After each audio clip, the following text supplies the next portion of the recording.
Então, continuando a nossa série de 1929, seguindo agora no caminho da economia, a gente precisa antes fazer uma pausa um pouquinho chata. Eu começo o vídeo falando que vai ser uma pausa chata, né? Isso que é o jeito de segurar a audiência. Nossa, coisa bonita.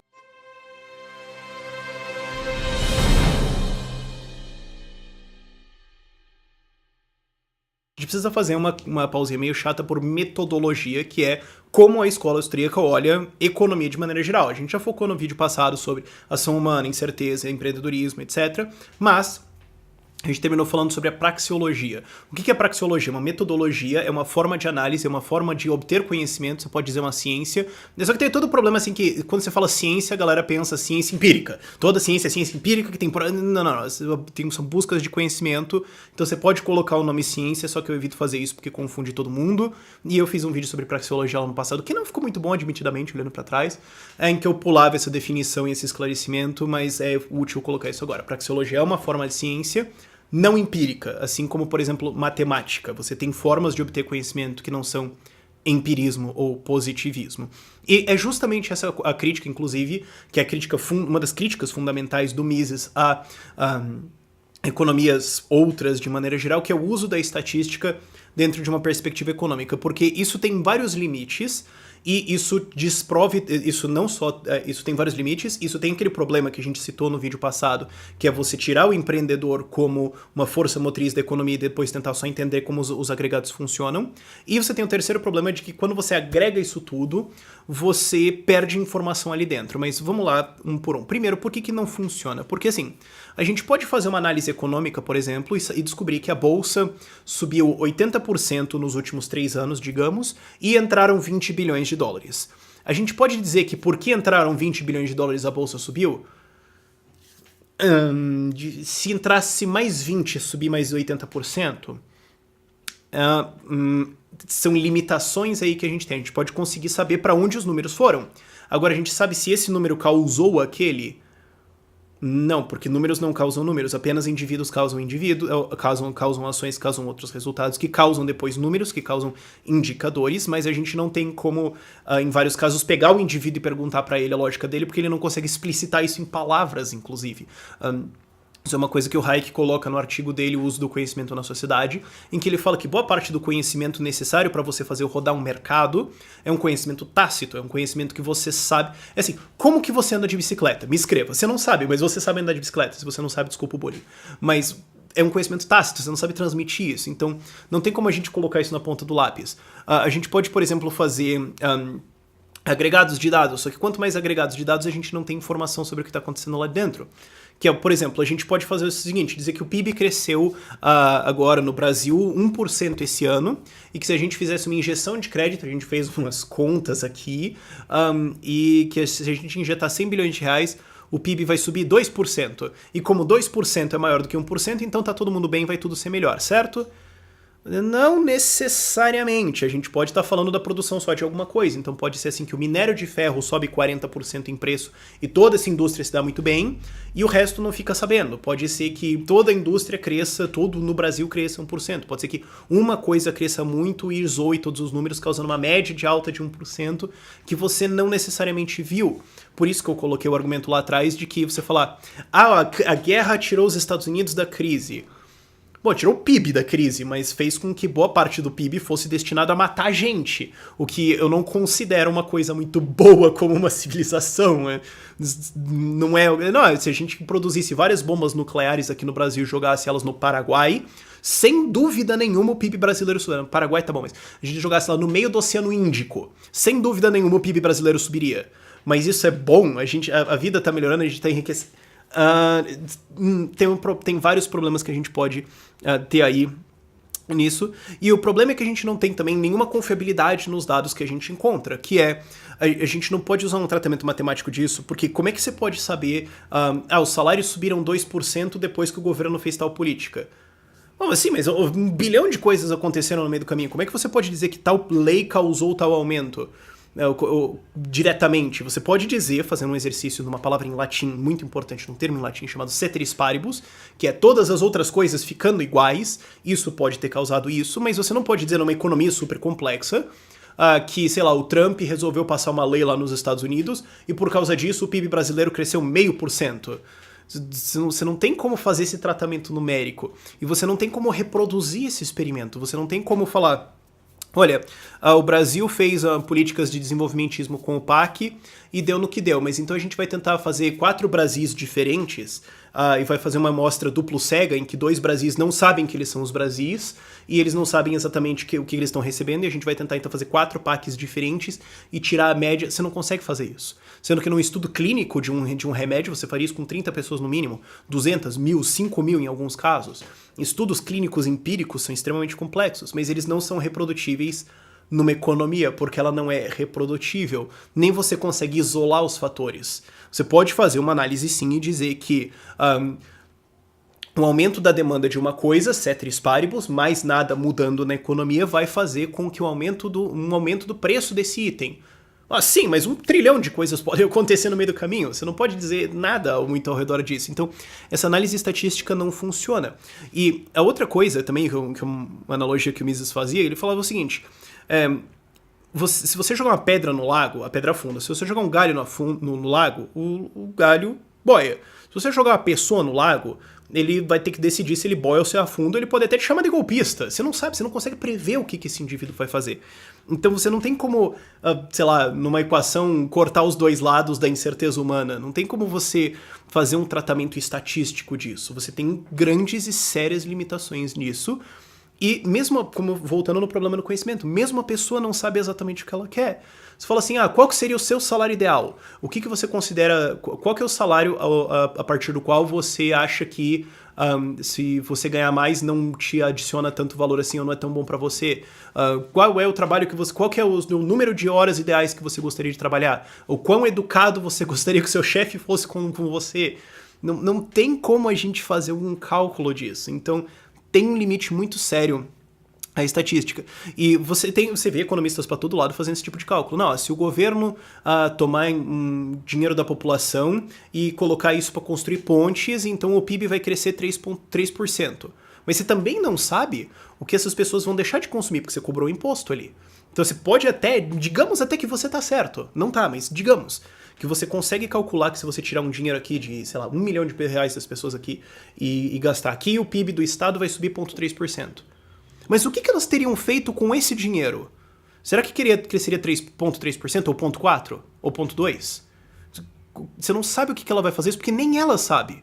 A pessoa não sabe exatamente o que ela vai fazer com o dinheiro dela. Você tem dinheiro na sua conta agora, você não sabe o que você vai fazer amanhã, muito menos você sabe o resultado disso. Então, como é que a gente pode, então, decidir o que a gente calculou, hipotético, pelo que a gente não consegue nem ver?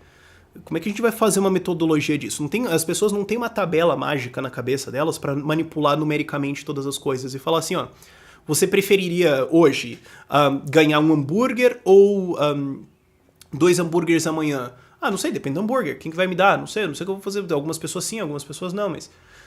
É difícil você fazer esse tipo de coisa. Não dá pra gente colocar isso e integralizar o número inteiro e sair correndo com isso aí.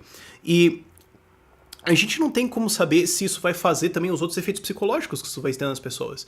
E se a gente gastar mais dinheiro aqui, o governo gastar mais dinheiro? Que efeitos psicológicos que as pessoas vão ter? Porque as pessoas são meio doidas, são umas coisas meio estranhas. Elas podem achar, não, agora tá tudo bem, então vamos gastar mais também. Qual é o X psicológico que você vai colocar? Onde que você vai pôr isso na equação? Qual é a integral da loucura? Qual é a derivada da racionalidade? Não dá. Resumindo tudo, em uma frase bonitinha, a ação humana não é uma variável estocástica. Você não pode pôr ela numa equação e multiplicá-la por 3 ou integralizar. Você não pode manipular ela, achar que ela sobe ou desce.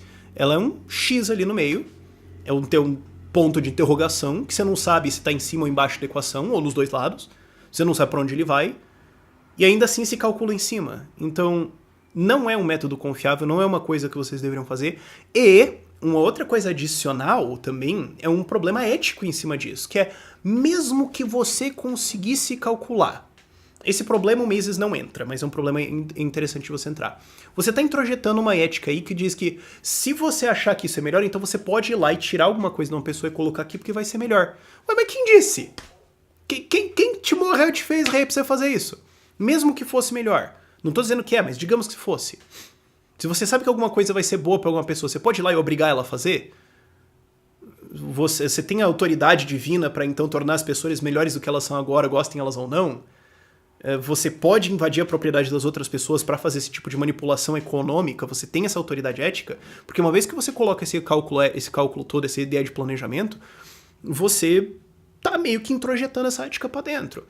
Ah, não, a gente tá fazendo a discussão totalmente experimental. Não, você nunca vai ver um econometrista falando, não, se a gente fizesse isso aqui, daria nisso aqui, mas a gente não deveria fazer porque, veja bem, as pessoas fazem as decisões, você não vai ver esse tipo de coisa. E que fique claro que isso não é negacionismo da ciência, ok? A ciência continua sendo fantástica, linda e maravilhosa para outras coisas, para a física, para a química, para a astrologia, para a biologia, para a medicina, para várias coisas. Sim, eu não estou dizendo que não, a gente tem que jogar o método empírico no lixo. Não, é só que o método empírico não funciona num sistema onde você não consegue reproduzir o seu experimento, onde você não tem confiabilidade no número, onde você não sabe a sua margem de erro e onde você não consegue isolar os fatores.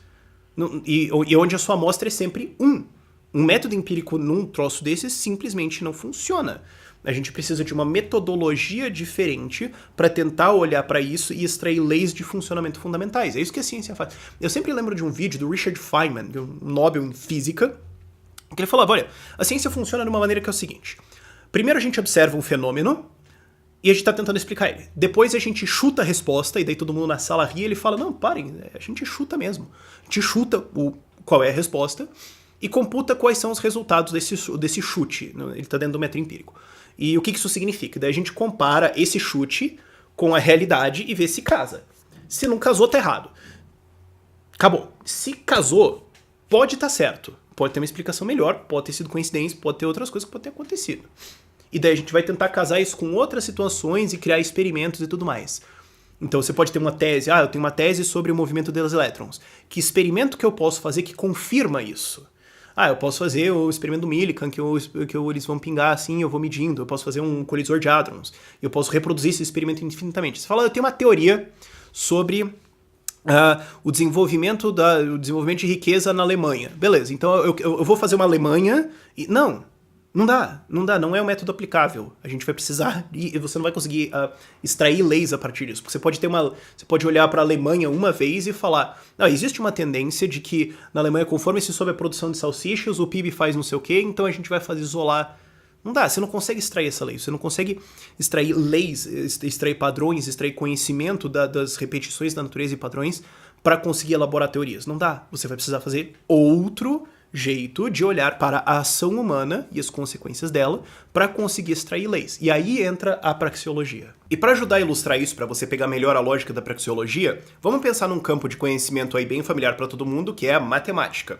Todo mundo sabe que a matemática não é feita de maneira empírica. A gente não sai medindo triângulos e quadrados por aí, a gente não sai testando, vamos somar várias vezes 4 mais 4 para ver o que acontece. Não, a gente sabe que se a gente partir de axiomas, de coisas que nós sabemos que são verdades, definição de números, um ponto é um ponto, 2 pontos formam uma linha, 3 pontos formam um triângulo, a gente consegue fazer deduções lógicas a partir disso, as deduções têm que estar corretas, é claro, você tem que cuidar muito com isso, mas você consegue saber que dentro de um triângulo, os ângulos internos, se ele for euclidiano, somam 180 graus.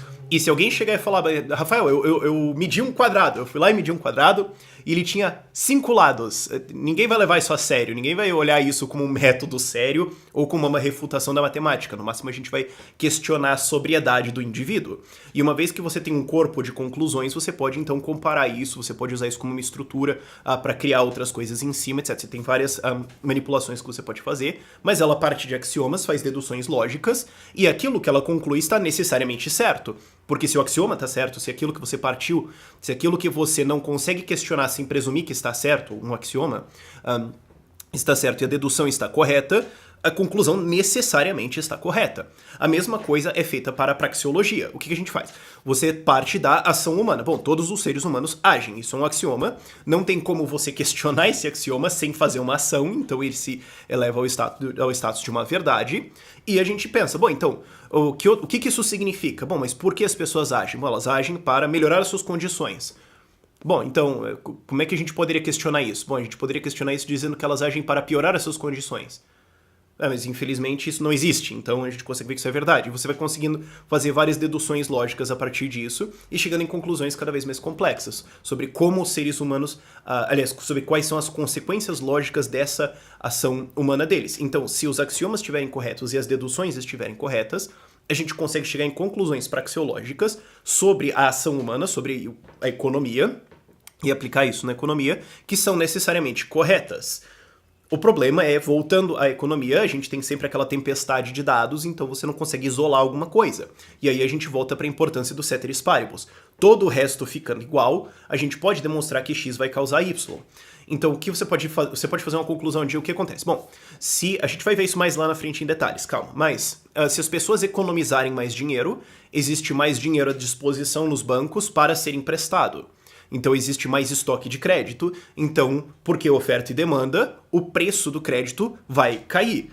Então, ceteris paribus, uma das consequências da ação humana de economizar dinheiro é uma redução no preço que você tem que pagar para comprar novo crédito. Isso significa que todas as vezes que as pessoas economizarem dinheiro, a taxa de juros vai cair comercialmente? Não, existem várias outras coisas que acontecem na economia e podem afetar isso para um lado ou para o outro. Mas, na ausência de qualquer outra coisa, ceteris paribus, mais dinheiro economizado vai levar a uma queda de juros. Agora, isso não é uma coisa que você vai procurar empiricamente, mas você sabe que isso vai acontecer. E é importante você entender também que a praxeologia lida com as consequências da ação humana, com as consequências lógicas que devem vir dela, não das causas. Isso é campo da psicologia. Então a gente não está aqui se perguntando por que as pessoas economizariam mais, o que leva elas psicologicamente a fazer isso.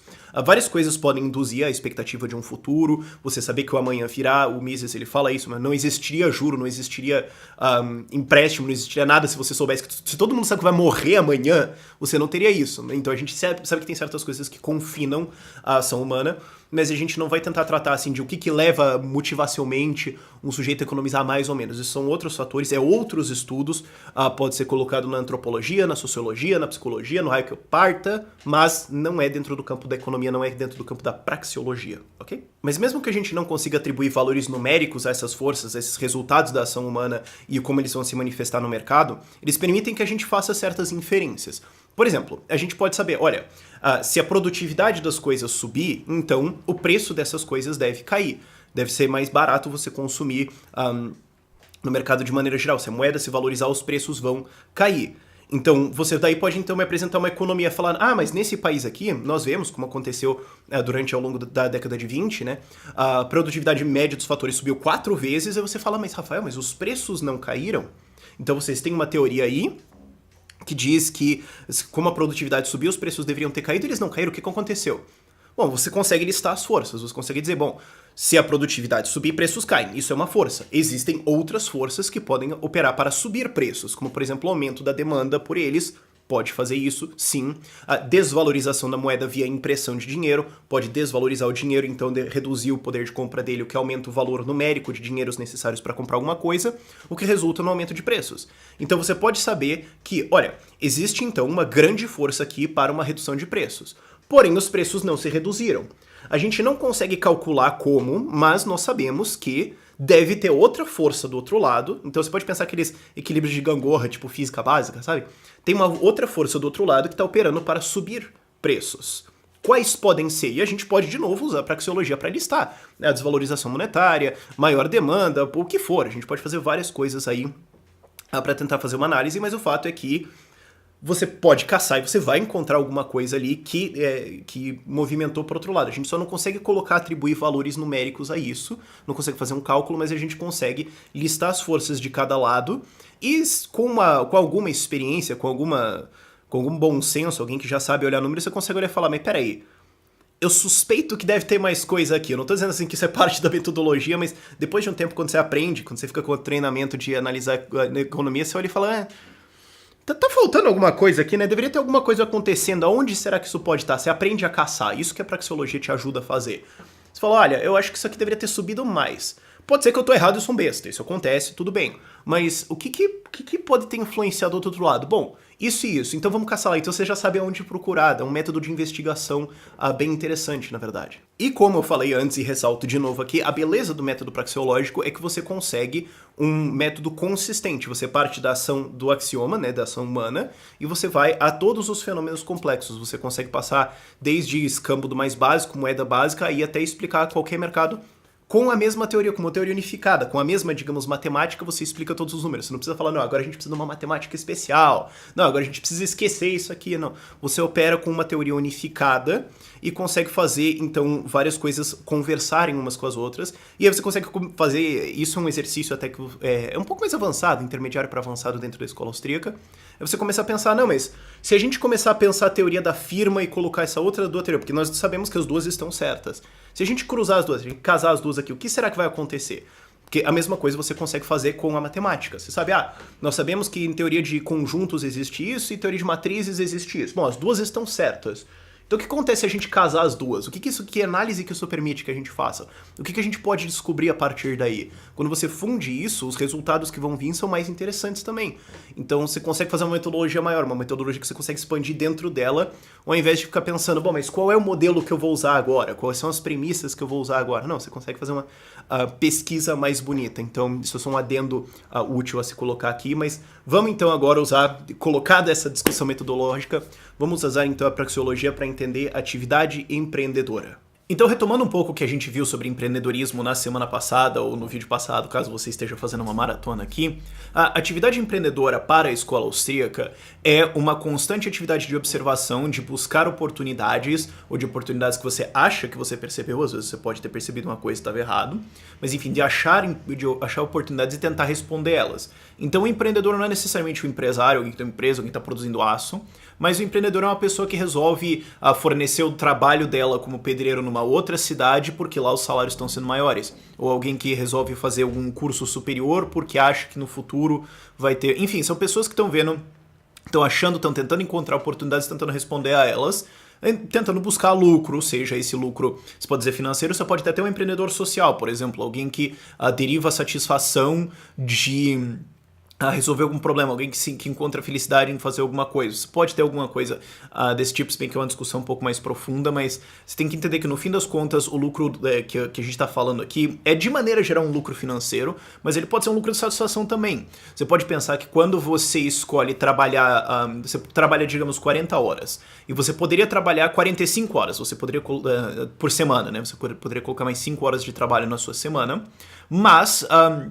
você, ao invés de fazer isso, você fala, quer saber, eu vou passar tempo com a minha família. Antes, digamos, 2 ou 3 anos atrás, eu trabalharia essas 45 horas, mas hoje eu não vou trabalhar elas porque eu tô com criança pequena em casa, então eu quero cuidar do meu filho, eu quero participar da vida dele, enfim. Então você tá derivando satisfação disso, e o preço que estão te oferecendo nas horas que você trabalharia não é o suficiente para você deixar de trabalhar, de passar tempo com a sua família, etc. Isso também é uma atividade empreendedora, isso também é uma escolha empreendedora, uma escolha, uma ação humana, certo? Uma decisão que você está tomando frente às possibilidades que são colocadas para você. Então isso é o empreendedor para a escola austríaca, e para a escola austríaca ele é o movedor da economia. Ele é o cara que faz tudo acontecer, porque a economia é o resultado da ação dos indivíduos. Ele é o cara que, ele, você, eu, todas as pessoas agora...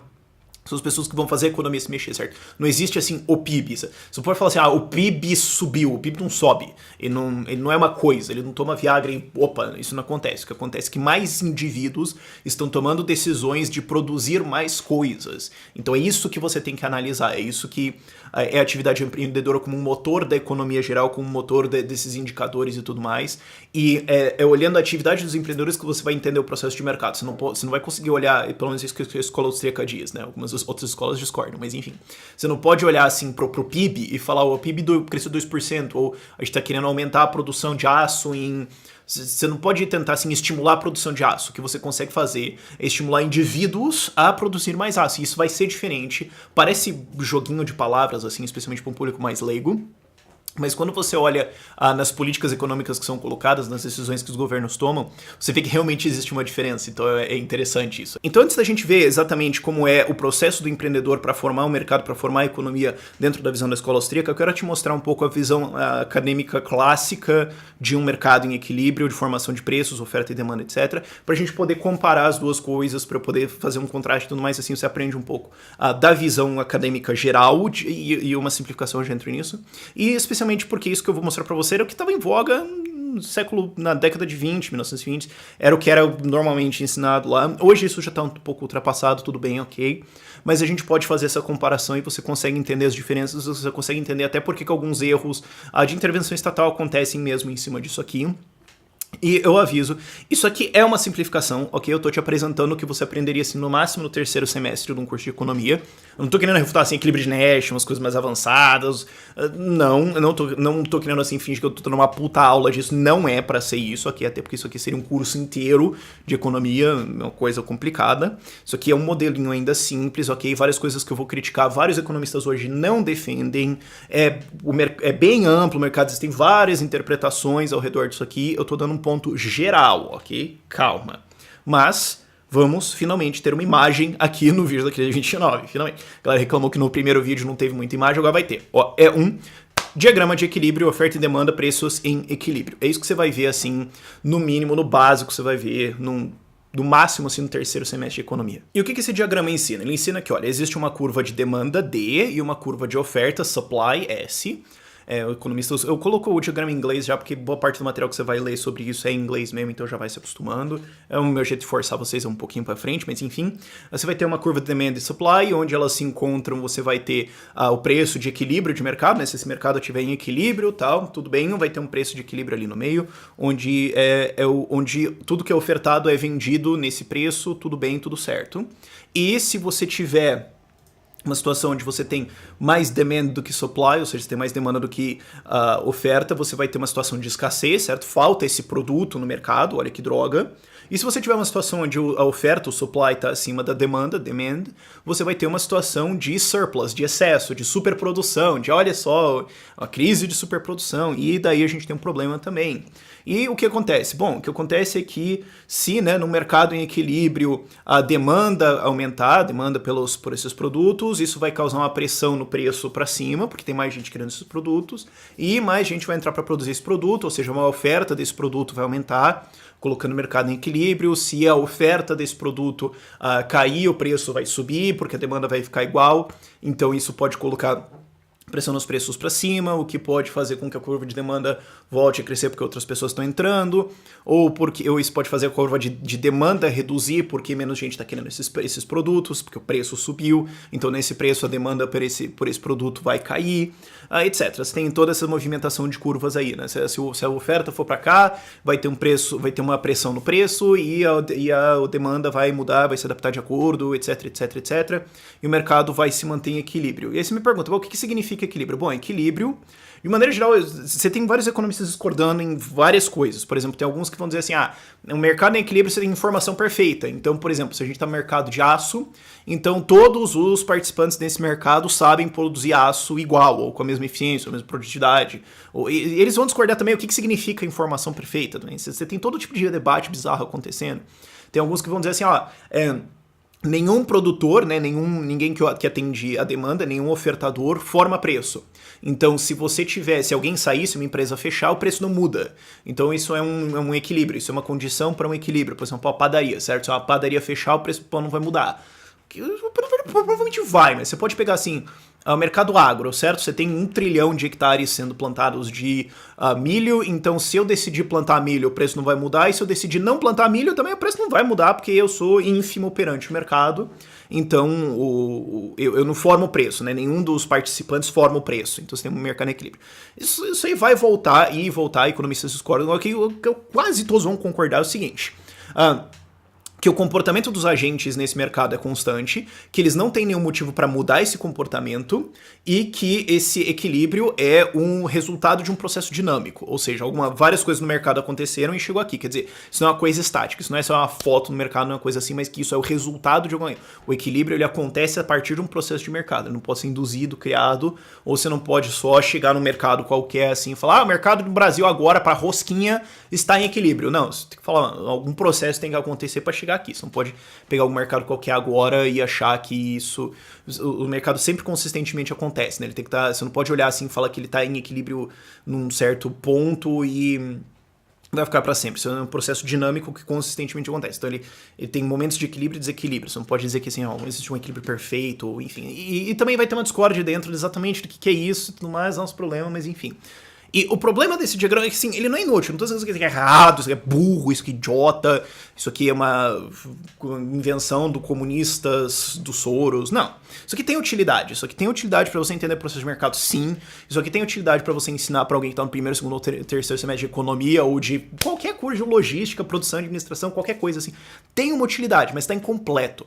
Porque tem uma coisa, e isso o Israel Kirzner aponta frequentemente na literatura dele, a ideia de que a curva de demanda, ou que a curva de oferta, ou que o preço vão se mexer, viola a própria ideia de que esse mercado está em equilíbrio. Porque se você falar, não, ele está em equilíbrio, bom, então os agentes não têm motivo para mudar o seu comportamento. Sim.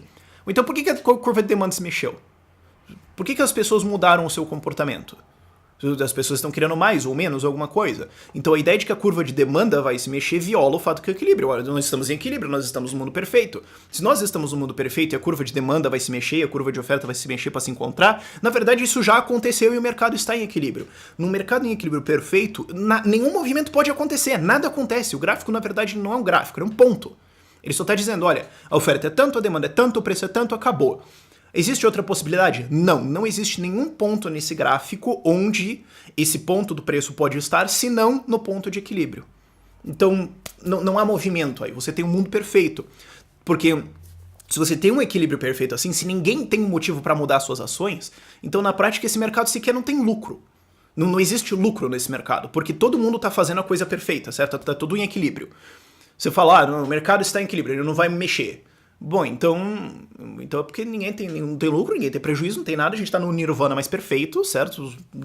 Não tem um spread, não tem nada para você responder, porque se você vai como um agente econômico responder alguma coisa, você vai responder um incentivo, você vai responder a uma possibilidade de lucro. Então, se não existe motivo, se não existe incentivo para que um agente econômico aqui mude o seu comportamento, então é porque não existe lucro nesse mercado. Então a gente tá num nirvana louco, esse troço não existe.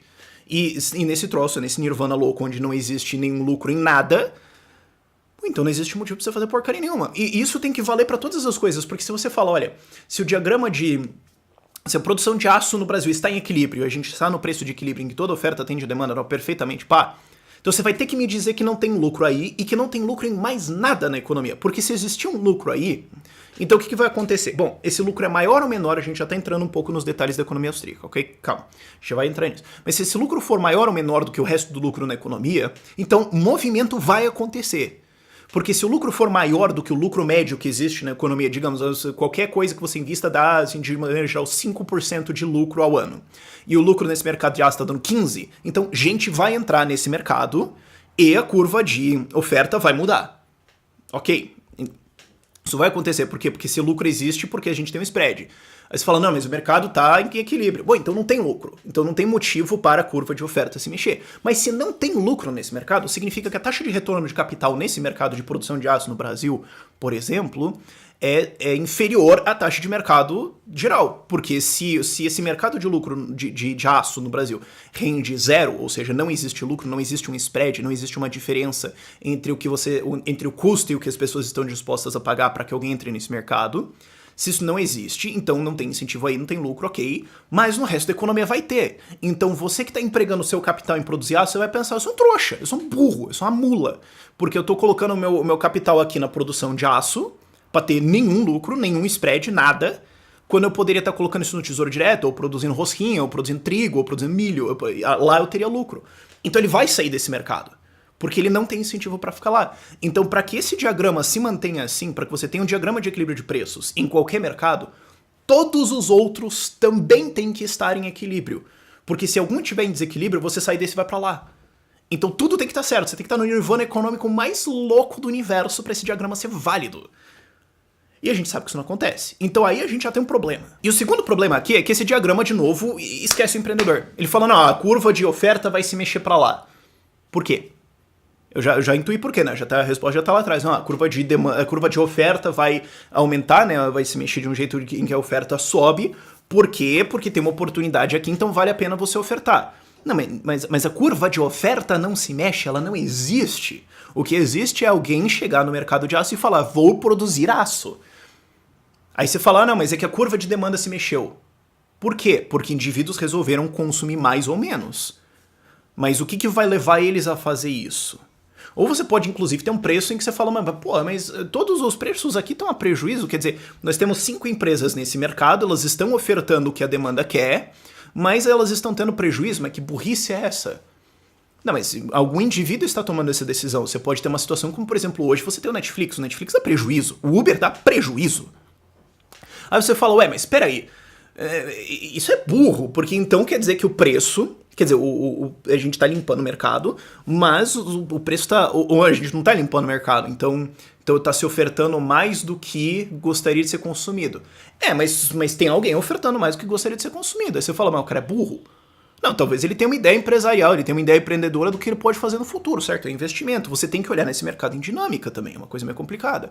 Então você pode olhar para um mercado qualquer, né, saindo do equilíbrio, você pode olhar para um mercado qualquer em desequilíbrio, como é a realidade da humanidade, e falar, mas esse mercado aqui tá errado, esse preço tá errado, tem lucro demais, ou tem prejuízo demais, ou tem oferta demais, ou tem demanda demais, tal, isso aqui tá errado, e você fala, mas isso aqui tá burro, isso aqui tá errado. Não, mas sim, mas é porque empreendedores estão agindo, seres humanos estão agindo nesse mercado. E ele vai fazer com que esse mercado seja desbalanceado a qualquer momento. Certo? Porque isso é a falácia do Nirvana, isso é o que o Thomas de Lorenzo chama de falácia do Nirvana. É você construir alguma ideia na sua cabeça de como deve ser o mercado perfeito, olhar pro mercado e falar, que lixo isso aqui, a gente tem que regular essa porcaria, porque todo mundo fazendo bagunça aqui, se a gente não regular esse troço aqui, porque olha só que porcaria, vamos intervir no mercado para tornar ele na direção do equilíbrio. Mas a gente já demonstrou que equilíbrio não existe, isso é uma coisa meio complicada. E, no fim das contas, você vai ter que pensar no empreendedor. Você vai ter que parar e pensar, não, pera, o mercado está assim. Por quê? É a pergunta que a gente tem para resolver sobre a crise de 1929. No momento da crise, você olha e fala, tem uma superprodução acontecendo, ou as coisas estão mais valorizadas do que o contrário. Olha só que bando de gente burra. Não, você tem que parar e pensar. O que levou os empreendedores a causar essa situação? São indivíduos que vão causar ela, são indivíduos que vão agir em cima de recursos e de informação e criar isso. Então alguma causa tem que ter para essa situação de mercado. Calma. E na real dá pra você até fazer um stand-up econômico em cima disso, eu só não vou fazer isso aqui porque vão tacar tomate na cabeça e eu prefiro fazer isso aqui porque isso aqui vai render mais, você não pode tocar um tomate na minha cara agora. Mas enfim, você pode fazer um stand-up que é o seguinte, é brincar que se você só olhar um diagrama em equilíbrio, ou se você achar assim que o diagrama tem que estar num ponto em equilíbrio, você fala, não, que a gente fez umas contas aqui e a gente calculou que a oferta de aço no Brasil é 1.500 toneladas por dia, e a gente fez umas contas aqui nas empresas e a gente acha que podia ser 2.000. Então elas estão subproduzindo, então a gente acha que a gente tem que tocar a porrada nelas para elas produzirem mais, ou tem que criar uma estatal, ou enfim. Você pode fazer esse tipo de curva e economistas fazem esse tipo de coisa. Inclusive, parte do processo para você processar alguém por monopólio nos Estados Unidos, para o governo processar, é fazer esse cálculo. O governo calcula, assim, quanto ele acha que você podia estar produzindo dentro da sua empresa, ou quanto que ele acha que aquele setor podia estar produzindo, e se vocês estão produzindo menos do que o governo acha, então, na verdade, é cartel, vocês estão ferrados, tem que se ferrar mesmo, acabou. Porque então a gente calculou, a gente percebeu que nós, o governo, né, fizemos continhas e a gente chegou à conclusão de que vocês estão trabalhando menos do que a gente acha que vocês poderiam trabalhar. Então, o que acontece? Vocês estão criando uma escassez, vocês estão reduzindo a oferta no mercado, certo? Vocês estão tentando fazer isso para subir o preço artificialmente, isso é um cartel, isso é um monopólio, digamos, ou um duopólio, ou enfim, que porcaria que você inventa para tentar justificar isso. E vocês estão sendo uns canalha aí, então o governo tem que interferir, ele tem que quebrar as empresas e abrir elas e forçar a produzir mais, ou tem que criar uma estatal, ou tem que fazer alguma coisa para intervir nesse mercado porque ele está errado. Agora, se o governo também, ou os intervencionistas, ou algum economista muito iluminado achar que tem um excesso de oferta aqui, por exemplo, crise de 29, excesso de ofertas, superprodução, certo? Produziram demais, e nos consumiu tanto, então olha só que burro, esses empreendedores idiotas, eles vão produzindo mais do que é necessário, que idiota. A gente calculou aqui, a gente chegou à conclusão que essa produção não faz sentido, tem excesso, tá errado. Então tem que dar umas facadas aqui, a gente acha que seria mais eficiente para todo mundo se isso fosse abaixo, certo? Algumas pessoas podem até defender táxi versus Uber em relação a isso, falando, ó, é que o táxi ele faz uma super oferta de alguma coisa, jogando o preço no chão, o que cria um problema, né, para quem tá ofertando isso aí, em que o preço cai muito, a gente acha que isso não tá equilíbrio, isso não é justo. Então, olha só, tem um excesso de oferta, então o empreendedor tá errado e o governo tem que ir lá sentar porrada na cabeça dele, baixar a oferta disso, ou, né, não, ele pode fazer outra coisa, ele pode estimular a demanda. Pode falar, não, a oferta tá certa, o governo calculou aqui, chegou à conclusão que a sua oferta de vídeos no YouTube tá certa, mas não tem demanda, né, você tá fazendo aí vídeos super legais sobre a tradição musical do Quirguistão, a gente acha isso super legal, mas só tem 4 pessoas assistindo, né? Tua mãe 3 bêbado. Os caras ficam chapados, vão assistir seu canal. Então a gente tem que estimular a demanda. Então o governo, porque ele acha que a sua coisa que você está oferecendo é muito legal, vai subsidiar você, ou para baixar o preço. Ou ele vai incentivar as pessoas a consumirem o negócio, ele vai gastar para fazer as pessoas. Ou ele vai obrigar as pessoas, sei lá, é que você tem nos Estados Unidos agora com o Obamacare, né? Tem esse seguro de saúde existe, mas ele é muito caro e ele está sendo subconsumido. Tem várias pessoas nos Estados Unidos, né, isso que era a justificativa para o Obamacare lá atrás. Tem várias pessoas que não estão comprando seguro de saúde, então o que a gente vai fazer é subsidiar o preço para ele baixar e obrigar por lei todo mundo a comprar, porque nós, o governo, achamos que as pessoas deviam estar consumindo mais esse produto, mas elas não estão. Então elas são burras, então a gente tem que ou punir o empreendedor ou punir o cliente, ou punir a população. Então assim, não importa o que aconteça, você pode usar esse diagrama para justificar que qualquer situação do mercado está errada e tem que ter uma intervenção estatal. Você pode fazer isso perfeitamente. Você vai falar, eu tenho excesso de oferta. Não, qualquer coisa tem excesso de oferta. Você vai passar no shopping, você vê uma loja de roupa lá fazendo uma liquidação, você fala, excesso de oferta, isso aqui tá errado. Então tem que regular, ou tem que subsidiar.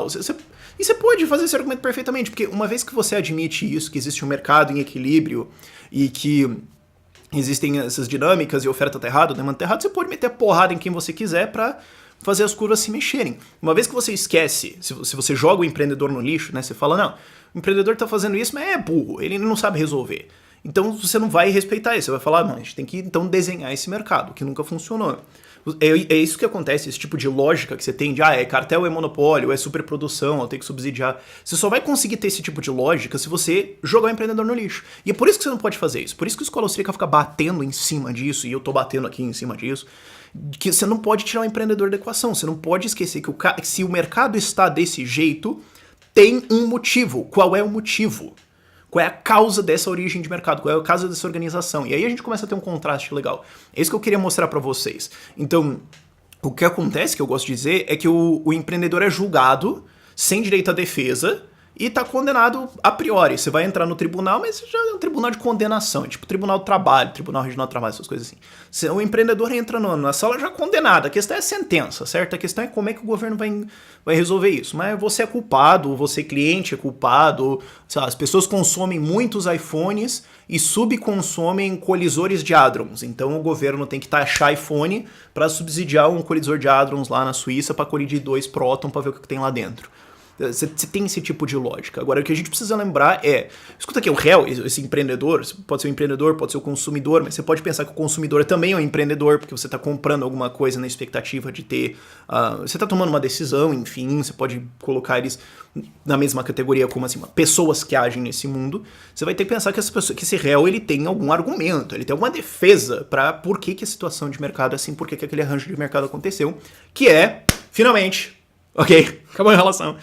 Finalmente, como é o processo de mercado para a escola austríaca? Como é o processo de mercado partindo do ponto de vista do empreendedor? E os 3 argumentos de defesa que eu quero colocar aqui para o empreendedor são oportunidade, tempo e incerteza. Eu coloquei os 2, você pode separar, mas eu achei que fica melhor colocar os 2, e barreiras de entrada. Você pode também dividir como você quiser isso, tal, é relativamente arbitrário, mas esses 3 pontos principais ajudam a explicar por que um empreendedor toma ou deixa de tomar alguma decisão no mercado. Então vamos analisar isso aí. O primeiro caso, que é o da oportunidade, eu já entrei um pouco no detalhe na parte anterior, mas é a questão de qual é o retorno que você tem em estar no mercado. Então o mercado pode estar errado, você pode falar assim, esse mercado está desabastecido, a gente acha que tem menos oferta do que a demanda deveria, ou que o preço está muito alto, enfim... porque o retorno nesse mercado simplesmente não é tão alto quanto o retorno de outros mercados. O empreendedor, ele vai tentar procurar lucros onde ele conseguir encontrar. E também existem empreendedores de tipos diferentes, é uma coisa importante entender. Então, um empreendedor que sabe, por exemplo, abrir um salão de beleza, certo? Ele sabe abrir salão de beleza. Então, ele pode procurar qual é o melhor lugar para abrir um salão de beleza. Então, você pode perguntar assim, por que aqui não tem? Tem outro lugar melhor. Então, enquanto aquele lugar não for saciado primeiro, esse aqui vai ter que esperar um pouquinho. Mas você tem outro tipo de empreendedor, que é um empreendedor muito importante para você entender uma dinâmica de economia, especialmente uma coisa que se tornou muito importante nas décadas antes da crise de 1929 e hoje é crucial, é um empreendedor que o que ele tem é capital. O que ele sabe fazer é investir. O que ele sabe fazer é olhar alguém que tem uma ideia, uma empresa, e pensar, isso aqui vai dar dinheiro ou não vai? Isso aqui pode dar certo, isso aqui não pode. O cara tem uma puta boa ideia aqui, mas ele não sabe fazer análise econômica do país, ou do futuro, ou macro, ou internacional. Então ele pode ter uma puta boa ideia, mas eu sei analisar se, dado a demanda da França, por seja lá o que for que ele vai produzir, que de maneira geral acho que vai ser exportado para lá, será que a economia da França vai continuar bem nos próximos 4, 5 anos? Pô, não sei. Então eu sei fazer análise como investidor. Eu tenho capital, e eu tenho capital porque eu trabalhei no passado, porque eu fiz várias coisas, porque eu economizei isso, e porque eu investi ele muito bem. Eu sou muito bom, é um especulador, você pode até dizer. E o especulador é belo e moral dentro de uma economia capitalista, porque o que ele faz é justamente isso, é escolher carta vencedora. O que o especulador faz bem pra caramba? É saber que carta que vai vencer. Então ele sabe botar dinheiro naquilo que ele acha que vai pra frente. Então, quando você tem vários mercados diferentes, você tem aqui o mercado de aço, de cobre, de remédios, de construção civil, de salão de beleza, de raio que parta, esse cara pode pôr o capital dele onde ele quiser.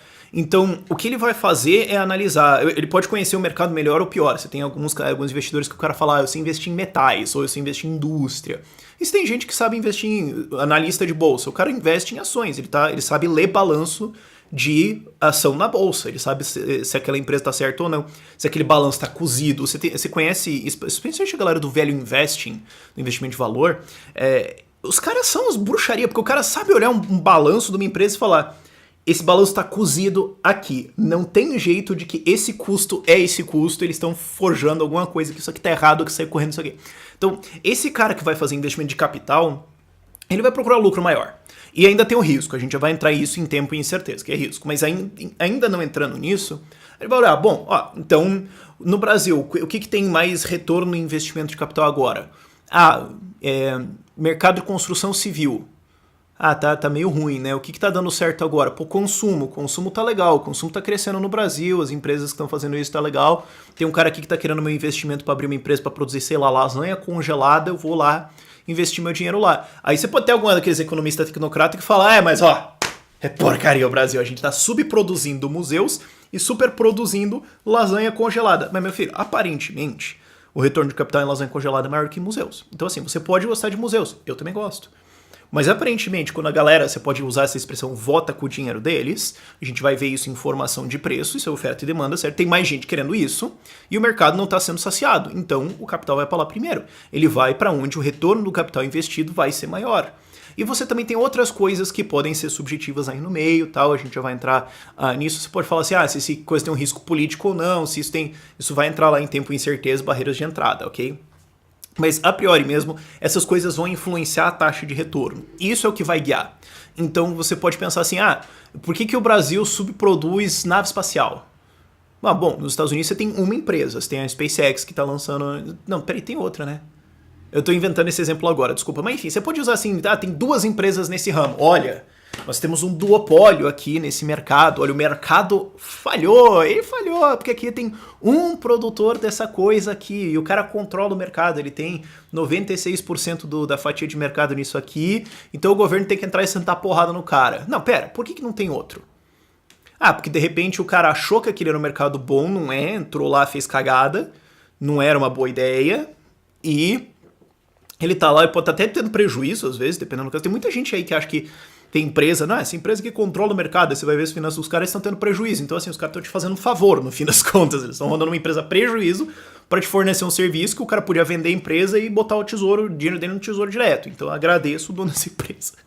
Muita gente não sabe esse tipo de coisa. Mas você pode falar, tem uma empresa só ali.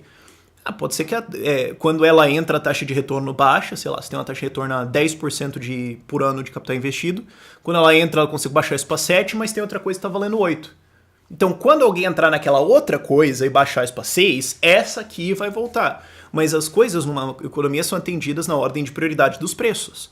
Isso a gente vai ver depois em informação de preços, mas já dando detalhe um pouquinho. Ora, se você tem pessoas assim que estão dispostas a pagar mais por pão do que por algum, sei lá, por donuts, certo? Pão é uma coisa que é mais o retorno de capital nisso, porque tem mais gente querendo isso, e donuts é um mercado legal também, é tudo bonitinho, mas tem pouco retorno. Primeiro vai ser satisfeito pão do que donuts. Por quê? Porque as pessoas têm uma demanda por uma coisa que a outra. É só isso.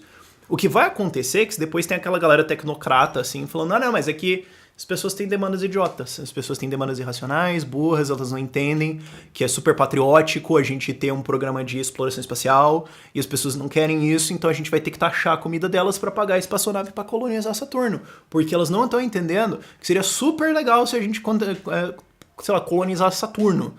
Você pode falar, porque o mercado brasileiro agora está subproduzindo a colonização de Titã, da lua de Titã. Pode ser. Aparentemente ninguém liga para esse problema, cara. Aparentemente, muito pouca gente concorda com você. Então você vai ter essas distribuições que podem assim, aparecer estranhas, mas elas estão, no fim das contas, atendendo aos preços que estão no mercado. Não a qualquer momento, né? Porque você tem, depois a gente vai ver tempo e incerteza, as coisas demoram para acontecer, mas elas estão atendendo especialmente a expectativa das pessoas, a expectativa dos investidores sobre um preço futuro. Então pode ser que o cara entre agora numa coisa que não está dando tanto retorno, porque ele acha que no futuro vai ter. A gente já está entrando em tempo um pouco. Mas ele está esperando uma dinâmica de mercado, ele está esperando uma mudança. Então você pode ter alguma coisa assim que de repente você olha e fala, poxa, mas estão investindo tanto no Brasil nessa coisa que eu acho burrice, ou não estão investindo nisso aqui. Bom, não estão investindo nisso aqui porque todo mundo acha que embora isso aqui esteja dando certo agora, no futuro vai ser uma puta furada. E aqui vai dar certo lá na frente. Por isso que você tem hoje gente reclamando, sei lá, que você tem muito estúdio de pilates e não tem, sei lá, estádio. Você pode dizer isso, o Brasil estava subproduzindo estádios e Olimpíadas e o governo interviu para fazer isso. Mas aparentemente, pelo que a gente vê hoje no processo de mercado no Brasil hoje, não tinha muita demanda nessa história não, cara. Tava meio estranho. Aí, e a outra coisa que pode acontecer é que, por enquanto, eu tava falando de subprodução, né? Você fala, por que o mercado não tá fazendo isso? Mas o caso da crise de 29 é um caso de superprodução. Aí você fala, mas esses caras são idiota. Por que eles estavam então no mercado onde o retorno é tão baixo? Porque havia uma expectativa futura de que não fosse. Você compra ações porque você acha que no futuro a empresa vai ter lucro. Então se você de repente percebe que tá errado e todo mundo percebe que tá errado, vai todo mundo vender ao mesmo tempo e daí a bolsa vai crashar. Olha só, temos uma explicação surgindo. Mas existia uma expectativa futura de retorno e no passado ela tinha também. Essas empresas rendiam no passado e agora não estão rendendo. O mundo muda, ok? A gente não tá no mundo perfeito do equilíbrio econômico onde nenhum agente tem motivo para mudar suas ações. Não, o mundo muda. Então você pode falar, poxa, por quê? Você pode falar assim, a gente teve uma crise de superprodução no mundo, levada pela inerente falha do capitalismo no setor de máquina de escrever. Existia uma demanda muito alta por máquinas de escrever, a galera meteu o capital nisso, e daí veio o computador e abraço máquinas de escrever. Agora, 2 anos depois dessa virada de mercado, você pode dizer, hoje existe uma superprodução de máquinas de escrever, ou existe um excesso de demanda de pessoas que dão manutenção em máquinas de escrever. O mercado falhou. Não, as pessoas estavam respondendo ao incentivo do passado, ao incentivo anterior, onde havia retorno para isso, e agora não há porque o mercado mudou, a vida muda, as coisas quebram, pessoas morrem, as coisas acontecem. E as pessoas vão responder a isso. Então você pode pensar assim, mas por que então essas empresas que eram super listadas na bolsa, ou grandes empresas estavam produzindo grandes quantidades antes da crise de 29 para que elas tivessem valor e depois elas caíssem? Ou será que tinha subsídio? Porque você tem que começar a pensar, por que eu produziria alguma coisa e não dá lucro? Porque estava dando lucro. Então quem fez com que desse lucro? Tinha demanda? Ou será que tinha um subsídio, tinha uma interferência estatal? A gente já vai entrar nisso em barreiras estatais e tudo mais. Você pode pensar, talvez alguém enganou os caras. Okay? Já tenha, de novo, aqui, mais delineado uma ação racional clara em cima de um incentivo. Você que está repetindo algumas coisas um pouco mais para trás, mas isso é Isso foi colocado pela primeira vez nessa ideia de oportunidade em cima de uma taxa de retorno pelo Knut Wicksell, que é um economista sueco, que se inspirou, na verdade, muito no Carl Menger e no Jim Bombover, que são dois economistas da Escola Austríaca, os dois fundadores, né? E ele observou que existe uma taxa natural de retorno na economia. Ele não analisou isso no efeito de mercado, ele estava mais analisando, olha, se a taxa de juros comercial for abaixo da taxa de retorno, o que acontece? Se ela for acima, o que acontece? Mas ele inaugurou na academia a ideia que existe uma taxa de retorno média na economia, certo? Que se dado um certo, digamos assim, se nada mudasse, a gente pode fazer um ceteris paribus aqui, né? Se a vontade das pessoas não mudasse, se as coisas, se todo mundo começasse, eventualmente o capital ia ser alocado de uma maneira que ele teria o mesmo retorno em qualquer coisa. Certo? Se investir em pipoca vai ter 5% de retorno, se investir na Petrobras vai ter 5% de retorno, porque onde quer que um se despontasse, né, 5.2 a galera ia sair de um e ir pro outro. Então você ia ter um equilíbrio aí. Na real isso não acontece, né? Na real você não tem essa evenly rotating economy, essa economia de rotação constante. Não sei qual seria a tradução disso, porque não tem a tradução no meio da economia state ainda. Mas você teria uma taxa de retorno na economia média, mas isso não existe na verdade. O que existe é desequilíbrio. Se você tem risco em cima e várias outras coisas, mas existe uma certa taxa normal, média, e algumas coisas vão estar acima da média, outras coisas vão estar abaixo da média. E o que o Mises sacou em relação a essa taxa de retorno, que ele se inspirou no trabalho do Knut Wicksell, é que ele percebeu, se existe uma taxa de retorno média na economia, ela não vai existir assim, a gente não pode dizer assim que é 4,32%. Mas se existem coisas que vão ter mais retorno, menos retorno do que a média, o que vai acontecer? Agentes econômicos, investidores, empreendedores, você e eu, vão começar a arbitrar isso. Então eles vão começar a olhar e falar, porque isso é o que o Bombaverk sacou, é produtividade. Isso que a gente tem que tirar dinheiro emprestado, tem que ir na pool de crédito, na quantidade de crédito disponível e tomar isso para investir em alguma coisa que vai ter retorno. Esse retorno não vai ter uma produtividade maior e com esse retorno eu consigo pagar o custo de capital, seja eu estou emprestando ele de alguém ou eu estou pegando do meu capital, porque eu podia economizar ele e investir em outra coisa. Então eu estou percebendo que ao invés de investir em outra coisa, seria melhor investir na minha coisa. Enfim, fato vai ter que ter um estoque de crédito, eu vou emprestar dele e vou aumentar a produtividade. Com esse aumento de produtividade eu vou pagar um empréstimo. Então, ou o dinheiro que eu podia ter economizado, enfim, você pegou a ideia. O que o Mises sacou foi, então, essa diferença é importante, esse spread, né, essa arbitragem, esse espaço, significa que se a taxa de juros média na economia é 6% e a taxa de juros comercial é 7%, então a gente vai ter uma retração. Isso foi o que o Knut Wicksell sacou. Bom, então vai ter uma retração, porque a taxa média vai ter que tender para cima, ou a taxa comercial, alguma coisa vai ter que acontecer, certo? Os dois vão operar de um jeito ou de outro. Vai ter uma oferta e demanda aí em que, bom, se a taxa comercial é maior do que a taxa de retorno, as pessoas vão economizar dinheiro para pôr no banco, porque vale mais a pena. Mas os investimentos, os empreendimentos, isso, eu não sei mais palavras, que tem uma taxa de retorno de 6% quando a taxa comercial é 7%, vão ter que falir, porque eles vão ter que ir para cima, ou eles vão ter que pagar uma taxa melhor, eles vão ter que melhorar. Alguém vai ter que se mexer, meu. A barata voou, alguém vai ter que achar algum chinelo, mas o fato é que alguma coisa vai ter que acontecer. Aí o que o Mises sacou foi o seguinte, mas se você manipular isso, o que vai acontecer é que agora você está abrindo essa arbitragem, então mais coisas serão produzidas. Mas se isso for só temporário, e essa taxa de juros voltar de novo, você fecha uma armadilha em cima da galera. Quer dizer, se a taxa de juros de retorno se a taxa de retorno na economia, a taxa natural de retorno, é 7% e a taxa comercial é 6%, então empréstimos vão ser tomados para fazer outros empreendimentos, inclusive esses de 7%. Se eu tocar para 3%, a taxa de juros comercial, porque é para você tomar um empréstimo, agora pessoas vão empreender em 4%, 5%, 6% também. Mas, se eu fizer isso e depois fechar a porta e jogar ela para 7 de novo, toda essa galera embaixo se ferrou e eu tenho um problema. A questão é como essa manipulação de juros acontece, como isso vem de bancos centrais, como isso vem de moeda fiduciária, etc. Você tem várias coisas aí, mas isso distorce a oportunidade numa economia. Isso distorce os incentivos, faz com que alguma coisa que anteriormente não seria lucrativa, porque a taxa de comercial era muito alta, agora seja, mas depois deixe de ser porque alguém zoou com a taxa de juros lá na frente. A gente vai ver como o Banco Central americano fez isso, mas isso muda as oportunidades, muda os incentivos e leva as pessoas ao erro. Então aí você já tem uma explicação melhor. O segundo argumento de defesa para um empreendedor qualquer é o tempo e a incerteza. Quer dizer, as coisas demoram para acontecer, nada é instantâneo, e toda vez que você investe um capital, que você abre uma empresa, que você vai fazer alguma coisa, você está olhando para o futuro. Então, vai saber o que vai acontecer. Nós temos um risco e nós temos uma incerteza. São duas coisas diferentes, é importante lembrar isso, porque você não sabe o que vai rolar. Então, se a incerteza e o risco é maior numa certa indústria do que outra, você pode mudar sua preferência por um retorno de capital em cima disso. Porque, digamos, eu posso te falar, olha, tem um investimento que rende 20% ao ano, com 20% de chance por ano de que você vai perder metade. Então você vai ter que fazer uma conta. Eu tô fazendo de propósito uma conta meio estranha, porque daí você tá pensando, pera, então tem 20% ao ano, mas se a cada ano eu perco metade, então você vai ter que fazer uma conta. Vai dar uma dor de cabeça. E isso é uma coisa que, comparado à economia real, já é uma conta simples pra caramba. Ou eu tenho um investimento aqui pra você que rende 5% por ano, com 2% de chance de você perder 10% por ano. Aí você fala, pô, o segundo é mais seguro. Mas o primeiro é mais arriscado, mas rende mais. Mas daí, pera. Qual é o seu horizonte?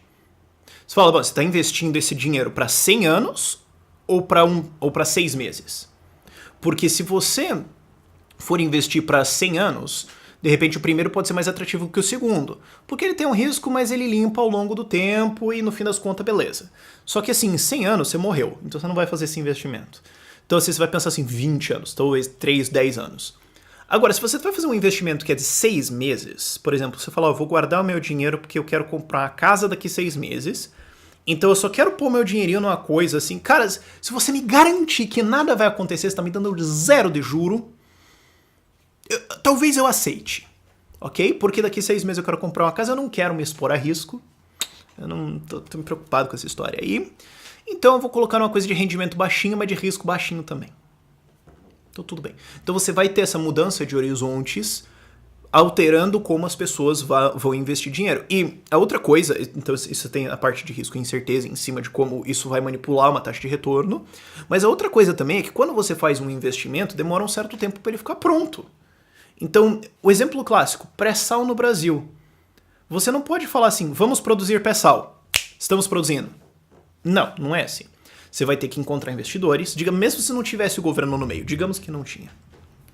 Você vai ter que encontrar investidores, vai ser uma puta dor de cabeça, tal, digamos que você consegue abrir uma empresa em um dia, digamos assim, você estala os dedos e abre uma empresa. Vai ter que trazer a galera, fazer a reunião, fazer o contrato, mandar o contrato pra todo mundo, vai demorar, vai ter aquele cara desgraçado que vai chiar, que tem aquela cláusula, que saco, tudo bem, tá bom, te muda o contrato, tá, faz... Bota o capital, constrói o estaleiro, no estaleiro a gente vai construir a plataforma petrolífera, vai mandar ela pra lá, vai demorar pra ela chegar, tem que ver tal, ela vai perfurar, e daí ao longo de 20 anos ela vai dar retorno. Puta que dor de cabeça. Aí você pensa, quanto tempo vai demorar pra construir isso? Digamos, tira o governo da situação, digamos que a gente tá no encapistão, certo? Não existe o governo. Só pra você construir isso tudo, não sei, eu não sei indústria petroleira o suficiente pra dizer, mas digamos 3 anos. Então o que você tem que pensar é, isso vai me demorar, digamos, 5 anos para ter retorno. Então agora é ano 2000, então 2004, né, 1º de janeiro de 2004, a gente vai estar perfurando o primeiro barril de petróleo. Qual vai ser o preço do barril de petróleo em 2004? E qual que vai ser de 2004 até 2009? Porque vai ser os 5 anos para essa plataforma se pagar e depois vem o meu lucro. Puta, vai demorar um tempo para fazer isso, né? Então você pode olhar e falar, olha, existe uma superprodução de plataforma petrolífera no Brasil hoje. Tá, mas quando esses investimentos foram feitos lá atrás, quem investiu, claro, foi o governo, mas digamos que foi alguma pessoa não criminosa. Quem investiu achou que poderia ser uma boa ideia, só que daí quando a fábrica ficou pronta, furou o negócio. Então imagina assim, quem investiu em uma fábrica de máquina de escrever 1 ano antes de inventarem o computador? Furada, né? Imagina o cara que comprou uma placa de táxi antes do Uber ser inventado, 3 meses antes do Uber chegar na cidade dele. Ele nem sabia. Você pode falar, você fez um investimento burro, né, meu filho? Foi uma falha inerente do capitalismo. Não, foi um indivíduo que agiu em cima das informações que ele tinha e fez uma coisa errada porque depois o mercado mudou, o mercado virou.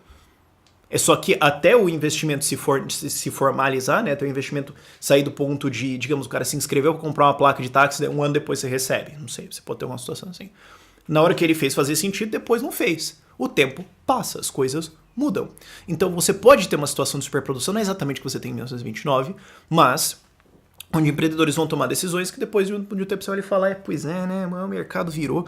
E a incerteza que você tem vem do fato de que você não tem informação sobre o futuro. Então você tem um custo de adquirir informação e você tem um outro problema ainda maior, que você não tem informação sobre o custo de você adquirir informação. Quer dizer, você pode assim, você pode decidir, eu vou contratar um consultor por 50 mil reais para ele me explicar, para ele me dar uma avaliação econômica de quanto que vai estar o preço da soja nos próximos 5 anos para eu saber se eu vou comprar um terreno aqui hoje ou não. Aí ele vai me dar um laudo. Eu tenho uma informação, ela pode estar certa ou errada. Ela pode estar mais certa ou mais errada, né? Ela sempre não existe assim. Quer dizer, você pode ter informação certa e errada, mas de maneira geral você vai ter um spread, você vai ter um espaço. Aí você tem uma outra decisão empresarial para você tomar que você tem uma incerteza em cima. Você não tem informação sobre o custo de retorno disso. Que é, eu posso contratar outro consultor. 2. E daí eu vou comparar as informações deles. Isso vai ter mais 50 mil reais de custo, digamos. Eu posso contratar um terceiro. Quer dizer, a que ponto em que eu paro de coletar informações? Isso é uma decisão empreendedora. O ponto onde você para de pensar sobre uma coisa e resolve fazer. E isso tem incerteza. Você não sabe. É muito risco em cima, é muita indecisão, é muita dificuldade de você saber exatamente qual que é o retorno disso. Porque você pode dizer, olha, eu posso contratar 15 consultores. Bom, se eu contratar 3, eu vou conseguir 3 opiniões legais. Agora, o quarto, ele provavelmente vai dar uma opinião que os outros 3 já deram. O 29º não vai falar nada de novo, então ele já não vale a pena. Mas em algum ponto você tem que falar, não, deu.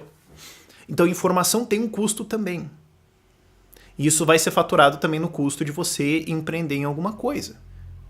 Essa é a limitação humana e cognitiva. Isso é uma dificuldade muito grande que vai se alongar ao longo do tempo. Então você vai ter que ter... Por isso que no mercado de títulos de dívida internacional, normalmente, você tem situações de exceção disso. Mas de maneira geral, você vai ver assim, um título do governo americano para 30 anos, quer dizer, vai ser pago 30 anos, tem um rendimento de 6% por ano. Não, agora ele deve estar assim, 4%. Mas enfim, tem um rendimento de 4% ao ano, enquanto o rendimento de um título de dívida do governo americano para 1 ano tem um rendimento de 0,5%. Por quê? Porque 1 ano no governo americano você consegue calcular. 30 anos, nossa, que dor de cabeça, cara. Puta merda. Então, pro cara te vender esse título, ele vai ter que te pagar um prêmio maior. Não tem jeito. Então você tem todo esse problema de como lidar com essa incerteza do que vai acontecer ao longo do tempo, e do problema é que as coisas simplesmente demoram para ser feitas. Por pesquisa médica. Você fala, estamos subproduzindo pesquisa médica no Brasil hoje. Não, é o seguinte, a gente investiu nisso 2, 3 anos atrás e até uma pesquisa ficar pronta e determinada e os remédios serem testados, tudo, mas vai levar um tempo. Até a gente desenvolver uma cura pro câncer. Você pode falar, hoje no mundo é subproduzida a cura pro câncer. Não, meu filho, é que o tempo para produzir essa porcaria é longo, cara. É longo, demora pra essa coisa ser cozida e jogar lá pra frente pra ficar pronto. Fazer o quê, cara? Às vezes a galera tá cozinhando galo, demora. Então é uma coisa, nossa senhora, olha a referência que eu vou usar. Mas demoram as coisas. Então você pode reclamar, tem alguma coisa que está sendo subproduzida agora. Calma, filho. Não faz sentido você olhar, e é por isso que você tem que olhar para o mercado em uma dinâmica. Você não pode olhar para um mercado de equilíbrio de preço, um diagrama de equilíbrio de preço, e falar, legal. Então é assim que a economia tá. Não, amanhã ela vai estar de um jeito diferente. Você tem que olhar na coisa em dinâmica. Não faz sentido, isso o Thomas de Lorenzo fala também. Você fala assim, vamos analisar uma corrida. Eu vou te analisar uma corrida te mostrando uma foto dos primeiros 2 segundos da corrida. Certo? É uma corrida de 200 metros rasos. A corrida começa, 2 segundos passam, eu te dou uma foto. Ó, tá aqui a corrida. O que você sabe sobre essa corrida? Relativamente pouca coisa. Ela pode terminar de um jeito bem diferente. Então você vai ter que olhar o filme da corrida, o filme de várias corridas, para você conseguir analisar esses corredores. É o que apostador faz, em apostador de corrida, ou de luta, ou que diabo que for. E ainda assim os caras erram. Então é uma coisa complexa. Então, por que isso pode explicar uma superprodução? Porque... Você pode ter, como no exemplo da Petrobras, mais produção de aço foi feita na expectativa de que no futuro fosse ter mais demanda de aço e o tempo virou, sei lá, explodiu alguma coisa, deu errado. Ou a gente investiu disso em cima de uma guerra, Primeira Guerra Mundial, expectativa de alguma coisa assim, e daí a produção de aço baixou, e daí a produção de demanda dessas coisas baixou, e a gente teve a crise de 1920, 1921. Você pode ter uma coisa dessas. Existiu uma demanda atrás, a galera foi investindo nisso achando que poderia demorar mais, ou enfim, e agora chegou e não tem. O mercado vira, as coisas mudam. Isso é uma coisa importante de entender. Isso pode causar, não crises econômicas, mas pode causar problemas como, por exemplo, máquina de escrever. Enfim, você entendeu. Agora, o jeito que isso se aplica para a crise de 1929 é que existia uma mentalidade na época, existia uma mudança de mentalidade na forma de encarar a informação, na forma de encarar o processo de mercado, do lado dos empreendedores e do lado de governos também. É importante lembrar que em 1920 estava em ascensão o fascismo do Mussolini. Estava em ascensão uma ideia de que o governo pode manipular, planejar e desenhar a economia de maneiras que a galera vai ter mais lucros e as coisas vão ser produzidas melhores, vai estar tudo certinho. E isso existia, as pessoas acreditavam nisso. Isso estava se espalhando. Como a gente vai ver, existiu a mentalidade em vários empreendedores americanos, especialmente em caras que mandavam muita grana, como por exemplo o Pierpont Morgan, de que competição não era uma coisa boa, livre mercado não era uma coisa boa, era produtivo, era improdutivo, gera desperdícios, gera destruição, tal. Inclusive, da parte do discurso dele, você consegue até analisar boa parte do discurso depois de defensores, você vê que é mais ou menos a mesma coisa. A galera fala assim, o livre mercado é destrutivo. Originalmente eles queriam dizer, é destrutivo porque ele destrói as empresas que estão no meio, o incompetente sai e se ferra. Só lá eles destroem, né? Que ele destrói a vida das pessoas, mas depois a interpretação mudou. É por isso que eu digo, né? Você tem historiadores de economia que não viram uma história da coisa, mas enfim. O fato é, existia uma mentalidade de que, olha, é melhor a gente cartelizar, é melhor existirem várias fusões, e várias fusões aconteceram na virada do século nos Estados Unidos. Várias tentativas de cartel aconteceram sem o governo e depois com o governo no meio, e isso é improdutivo, isso gera desperdício, isso gera problemas de mercado, isso gera monopólios defendidos pelo governo que não são eficientes. Então o que você tem é pessoas racionais, muito inteligentes, operando em cima de ideias erradas sobre como organizar o mercado, como produzir, e isso leva a crises, isso leva a problemas, isso leva a regulação excessiva, isso leva a um banco central, como a gente vai ver, porque o Banco Central nasceu da ideia de que a competitividade dentro do setor bancário era uma coisa ruim, isso precisava ser normalizado, cartelizado pelo governo, para então melhorar a produtividade. Era uma ideia, era uma interpretação, uma informação que eles tinham sobre como produzir mais, sobre como melhorar a vida das pessoas. Então eles estavam tentando melhorar a vida das pessoas com o método errado, e daí dá errado a coisa, daí você consegue explicar boa parte das instituições americanas, boa parte da superprodução, boa parte dos problemas de preço que existiram nos Estados Unidos antes e depois da crise, boa parte das intervenções que foram feitas em cima desse tipo de ideia. Então você tem empreendedores inteligentes, você tem bons administradores, mas você tem algumas pessoas operando de uma maneira que destrói o mercado. Então você tem gente querendo produzir, você tem gente querendo ter lucro, mas não sabe como fazer, mas usa uma ideia errada e aí você tem uma crise. Então você tem assim, os empreendedores são idiotas. Não, eles não são idiotas, eles são inteligentes, eles só estão usando os métodos errados. Um governo não consegue regular isso. Inclusive, eles tentaram usar o governo para regular a coisa, então, um negócio bizarro, assim, mas enfim. Se tiver um preview da coisa, a gente vai ver isso mais na segunda parte, mas terceiro ponto. E claro, alguém pode olhar isso e falar, tá vendo, o capitalismo inerentemente falha, porque os caras vão ter mais ideias e daí estoura o negócio todo e tudo mais. Sim, mas é que as más ideias deles era de acabar com o livre mercado. Essas eram as ideias que estavam sendo colocadas. Eu tô adiantando um pouco a segunda parte, mas o tema desse vídeo é... Eu tô adiantando um pouco, como eu já falei lá atrás, eu sei, mas enfim. As ideias eram anti-livre mercado. Então era uma ideia de congelar, impedir o livre mercado de funcionar, impedir ele de evacuar a galera que não produz e trazer novos empreendedores, e congelar a coisa, cartelizar preço e deixar tudo certo. Essa era a ideia que acontecia e isso travou o livre mercado. Então foi, na verdade, uma crise de intervenção. Foi uma crescente intervenção que aconteceu na economia, impediu o livre mercado de funcionar e olha só, deu errado. Quem diria? E daí a galera olha pra isso e fala, tá vendo? É o livre mercado que falhou. Por isso que é crucial também você fazer esse revisionismo histórico de dizer que antes da crise de 1929 existiu o livre mercado. Porque se você mostra, como eu vou mostrar, que antes da crise de 1929 existia uma crescente intervenção defendida pelo governo e pelos empresários e que estava cartelizando crescentemente o governo e que o governo tentou fazer várias manipulações de preço na economia americana, então você cai no problema de que você fala, poxa, então a intervenção estatal aumentou e teve uma crise, né? Então aí não consegue colar a história de que foi o livre mercado que causou a crise. Então você precisa inventar uma história de que era um livre mercado antes porque não era comunismo. Então nós sabemos que se não é comunismo, é livre mercado. Você precisa criar uma baboseira assim pra justificar depois uma explicação que não é uma explicação. Mas enfim, vamos pra terceira parte lá. Olha lá, barreiras governamentais. E quando a gente diz barreiras de entrada, o que a gente quer dizer é governo-estado. Não é, é difícil, ou é muito complicado, ou leva tempo, ou é uma grande necessidade de capital para você entrar num mercado. Sim, existem mercados para produção de aço, produção de naves espaciais, mas você vai ter que gastar muito dinheiro para entrar nesse mercado. Sim. Mas se o retorno não for bom, a incerteza ao longo do tempo, as pessoas vão entrar nisso, não tem problema. Tanto que isso acontece normalmente, certo? Alguns economistas colocam uma grande necessidade de capital para entrar no mercado como um fator de desequilíbrio, ou como é uma barreira de entrada, etc. Mas isso não é realmente uma barreira de entrada. Qualquer um que tem esse capital pode entrar, e qualquer um pode juntar capital, pode coletar capital de maneiras diferentes, seja emissões de ações, debêntures, títulos, crowdfundings, todo tipo de coisa. Todas as pessoas são livres para tentar juntar capital para entrar no mercado. Quando a gente quer dizer barreiras de entrada dentro da perspectiva da escola austríaca, o que a gente quer dizer é Estado dizendo você não pode, ou Estado dizendo você pode com essas condições, ou seja, uma intervenção coercitiva violando propriedade privada. Essa que é a definição que a gente precisa usar aqui. O Kirzner não usa isso claramente, assim, tipo, é uma organização criminosa impedindo você de usar sua propriedade privada, ele não deixa isso assim claro na leitura dele, mas o Rothbard deixa. É alguém te dizendo, olha, se você fizer isso, eu vou te tratar como um criminoso. Isso é uma barreira de entrada para a escola austríaca. E o que o Israel Kirzner diz, pelo que a gente já estudou aqui, eu já falei isso antes, mas repito, é que para o mercado funcionar, para ele operar e crescer, para ele ir na direção de um equilíbrio, não que o equilíbrio exista, mas para que ele fique cada vez mais organizado, melhor, mais eficiente, atendendo melhor as demandas das pessoas, etc., tudo que é necessário é que não exista uma barreira de entrada. É que qualquer pessoa possa investir, ou seja, livre para tentar juntar pessoas para investir em qualquer coisa.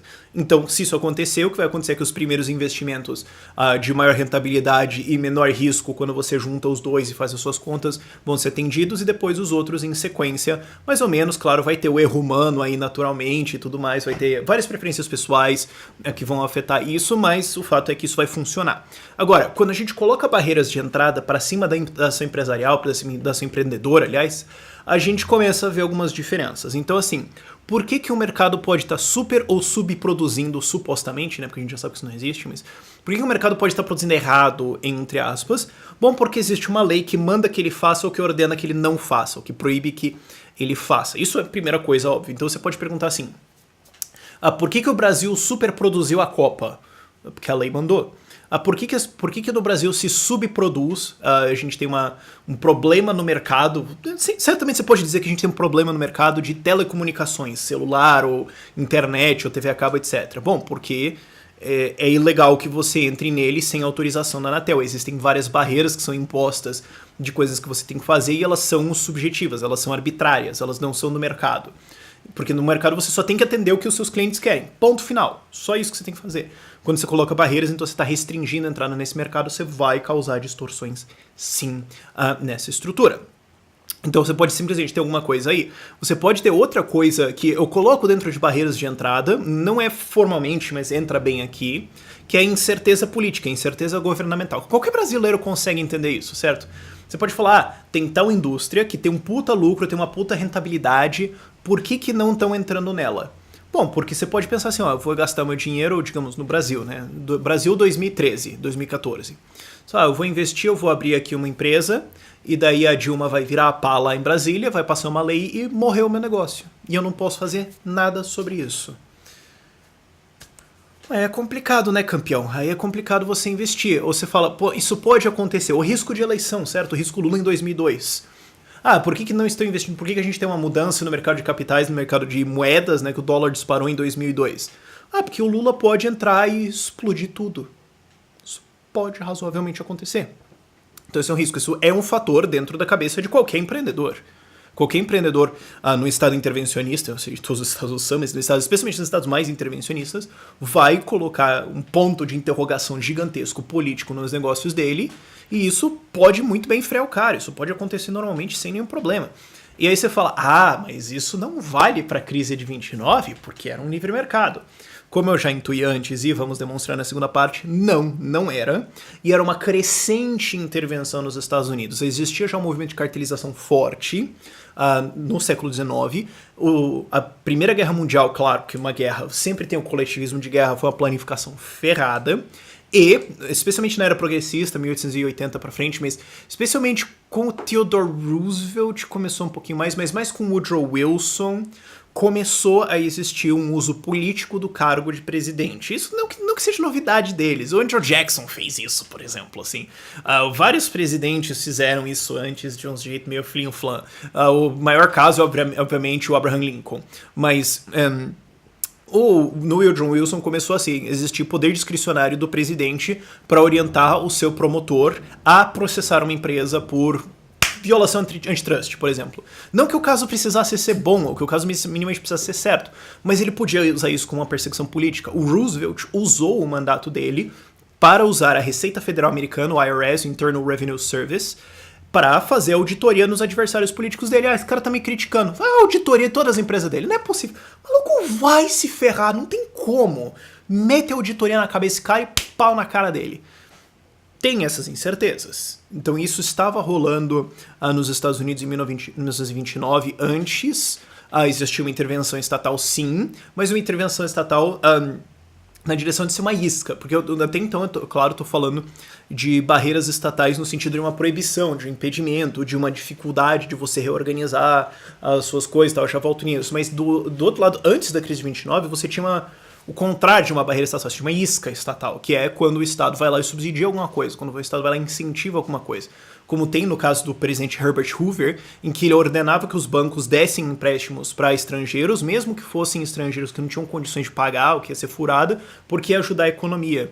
Então eles estavam incentivando isso. Existiam políticas do Federal Reserve, do Banco Central Americano, para imprimir dinheiro. Eles deliberadamente criaram um mercado financeiro inteiro de aceitações, isso vai ser explicado na segunda parte, só para imprimir dinheiro. Então existia assim uma chamada de barreira, uma barreira estatal ao contrário, uma chamada, venham fazer negócios, façam, criem, produzam, a gente vai garantir. E o Banco Central também operava, ainda opera, claro, essa é a função do Banco Central, como um garantidor de bancos. Então o que o Banco Central diz como mensagem? Mano, se você é um banco, você pode estourar o que você quiser, exploda o negócio, quebre, não importa, eu vou te salvar. Então, quando você tem esse salvamento do outro lado, isso age como uma barreira de entrada para outros bancos, que foi um dos motivos, inclusive, que o Banco Central foi criado para cartelizar o sistema bancário e impedir os bancos estaduais de competir com os bancos nacionais. Mas além de cartelizar e fechar, ele garante para os outros. Então, ele reduz a entrada de mercado, reduz a competitividade, o que abaixa a qualidade do mercado e a capacidade dele de alocar recursos direito. Mas, do outro lado, financia os vagabundos que estão sendo protegidos e fala, não, façam, beleza, não tem problema. E daí, quando cagar tudo, a gente paga a conta. Cagou tudo. Pois é, né? Agora vai ter que pagar essa conta. Então esse é o problema que aconteceu em 1929, de maneira geral. Você tinha também esses incentivos na indústria, você tinha várias outras coisas operando em tentativa de cartelizar preços, de subir preços, de proteções de barreiras estatais para proteger um certo setor produtivo. Então você tinha as duas coisas operando ao mesmo tempo. Às vezes você tem uma, às vezes você tem duas. No caso de 29, antes e depois a gente teve as duas. E no caso pós-crise, né, que a gente vai ver na terceira parte, aconteceu uma coisa que é curiosa, que assim, o John Maynard Keynes, ele fez um argumento que qualquer pessoa assim começando a entender economia poderia fazer. Não tô dizendo assim, ele é idiota, canalha, pago, não. Ele fez um argumento que tipo, é uma pergunta legítima, ok? Que ele falou o seguinte, se essa galera do livre mercado aí, que tá querendo falar que os preços limpam o mercado, eles ajustam o mercado tal, de maneira que o mercado seja limpo, que a oferta atenda a demanda e tudo mais, e a economia se autorregula, por que depois da crise de 1929, nós estamos vendo tanto desemprego. O desemprego nunca caiu, até antes da Segunda Guerra Mundial, nunca caiu para baixo de 10%. Então, se o mercado se reorganiza, por que ele não se reorganizou? Que coisa boba. E dá para perdoar ele, assim, porque isso eu criticava muito Keynes até eu ficar sabendo disso. Daí eu pensei, tem isso, né? O próprio Keynes falou, olha, eu queria ter incorporado Mises na minha literatura, mas ele não leu Mises. O único cara que estava realmente criticando isso forte na época, o Hayek tentou. O Hayek tentou debater com Keynes, mas não foi... faltou. Ele tinha que ter lido Mises. Só que Mises tinha um problema. Tava em alemão. E o Keynes admitiu, olha, eu queria ter incorporado Mises no meu trabalho, eu queria ter lido, mas o meu alemão é um lixo. Então eu não consigo ler Mises. É um fato histórico curioso, mas explica muita coisa, né? Você vê que Quase todas as pessoas que você acha que são mal intencionadas não são mal intencionadas, eles só têm alguma ignorância que explica o erro que eles cometeram. Inclusive várias coisas que você fez que outras pessoas acham que você é mal intencionado. Mas na verdade é só porque você fica, eu não sabia isso, pô, fazer o quê? Mas enfim, devagar. O Keynes fez essa pergunta, por que o mercado não está se reorganizando então? E as pessoas não estão sendo contratadas? Que diabo? E a resposta estava em, os fatores, a teoria de produção do Mises, que a gente vai ver no próximo vídeo. A teoria de produção, o Mises ainda precisava refinar isso um pouco, o Rothbard deixou melhor, mas se ele tivesse lido Bombawerk, que também estava em alemão, ele teria entendido isso, que é o seguinte, um fator de produção vai ser contratado para a produção quando ele for lucrativo para essa produção. Ou seja, eu vou contratar um trabalhador por 10 quando ele produzir 12. Se você me obriga a pagar o trabalhador 14 e ele produz 12, eu não vou contratar ele. E como é que você me obriga a pagar 14 para um funcionário? Com uma barreira de entrada, com uma regulação estatal.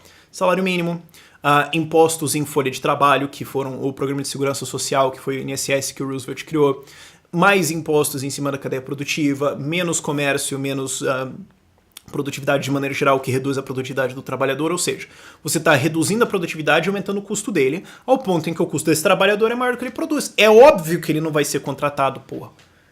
É lógico. Essa não é a resposta que o Keynes não recebeu do Hayek, infelizmente, e que ele não tinha a capacidade de ler alemão para entender o Mises. Fazer o quê? Não tinham traduzido o Mises pro cara ainda, pra você entender a importância das traduções, né?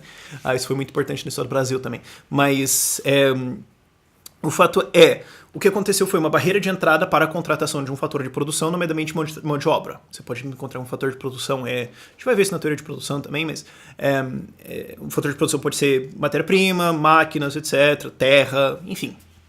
Você tem mão de obra. Se a mão de obra está impedida de ser contratada por uma barreira estatal, por uma barreira de entrada, por uma lei estatal, é óbvio que ela não vai ser contratada, é óbvio que a coisa não vai rolar, meu amigo. E aí a gente tem a resposta de por que a economia não se regulou, não se reorganizou depois da crise de 1929, que é o que a gente vai ver na terceira parte, eu vou explicando já por aqui por enquanto, que é, a economia não se reorganizou porque, pondo a questão simplesmente, era ilegal que ela fizesse isso. Não era permitido a economia se reorganizar porque os preços estavam alterados de uma maneira tal que não tem como você contratar, não tem como você ser produtivo, não tem como fazer certas coisas. E mesmo se tivesse, você ainda volta para aquele problema que eu já explicitei antes e coloco aqui de novo, que é incerteza política. O Roosevelt estava fazendo intervenções para todo o lado. Era uma loucura. E o próprio cara falava, o próprio Roosevelt, ele admitiu isso, claramente. Falou, olha, a gente não sabe realmente o que a gente vai fazer daqui um mês ou dois. A gente não sabe. E o que a gente está fazendo hoje, a gente não tinha essa ideia um mês ou dois antes. Mas o pior que a gente poderia fazer era fazer nada, que era justamente o que ele deveria ter feito. Nada. Mas enfim. Então, você tem essa incerteza, você fala, poxa, vamos meter uma grana aqui no setor de aço. Mas nem virar a pá lá do Roosevelt, você compara ele com a Dilma. Virar a pá lá do cara, pira lá e decide que não sei, é difícil, né, meu companheiro? O cara tá regulando todos os setores, tá chamando empresas, não sei o quê. Pô, é complicado, né, companheiro? Como é que eu vou fazer alguma coisa aqui se eu não sei o que o cara vai fazer semana que vem? Aí é dose. Isso é uma coisa, inclusive, que o Hayek depois focou incorretamente na sua explicação de maneira geral. O Hayek tinha seus vários defeitos, mas ele falou, olha, uma importância muito grande dentro de uma economia é uma previsibilidade, certo? Se você não sabe o que o seu governo vai fazer, aí não dá, né, companheiro? Qualquer brasileiro consegue entender isso, né? Pós-Dilma, qualquer um de nós a gente consegue entender isso. Agora, quais são as barreiras governamentais, quais são as barreiras de entrada que podem ser colocadas? Vamos explicitar um pouquinho para você entender.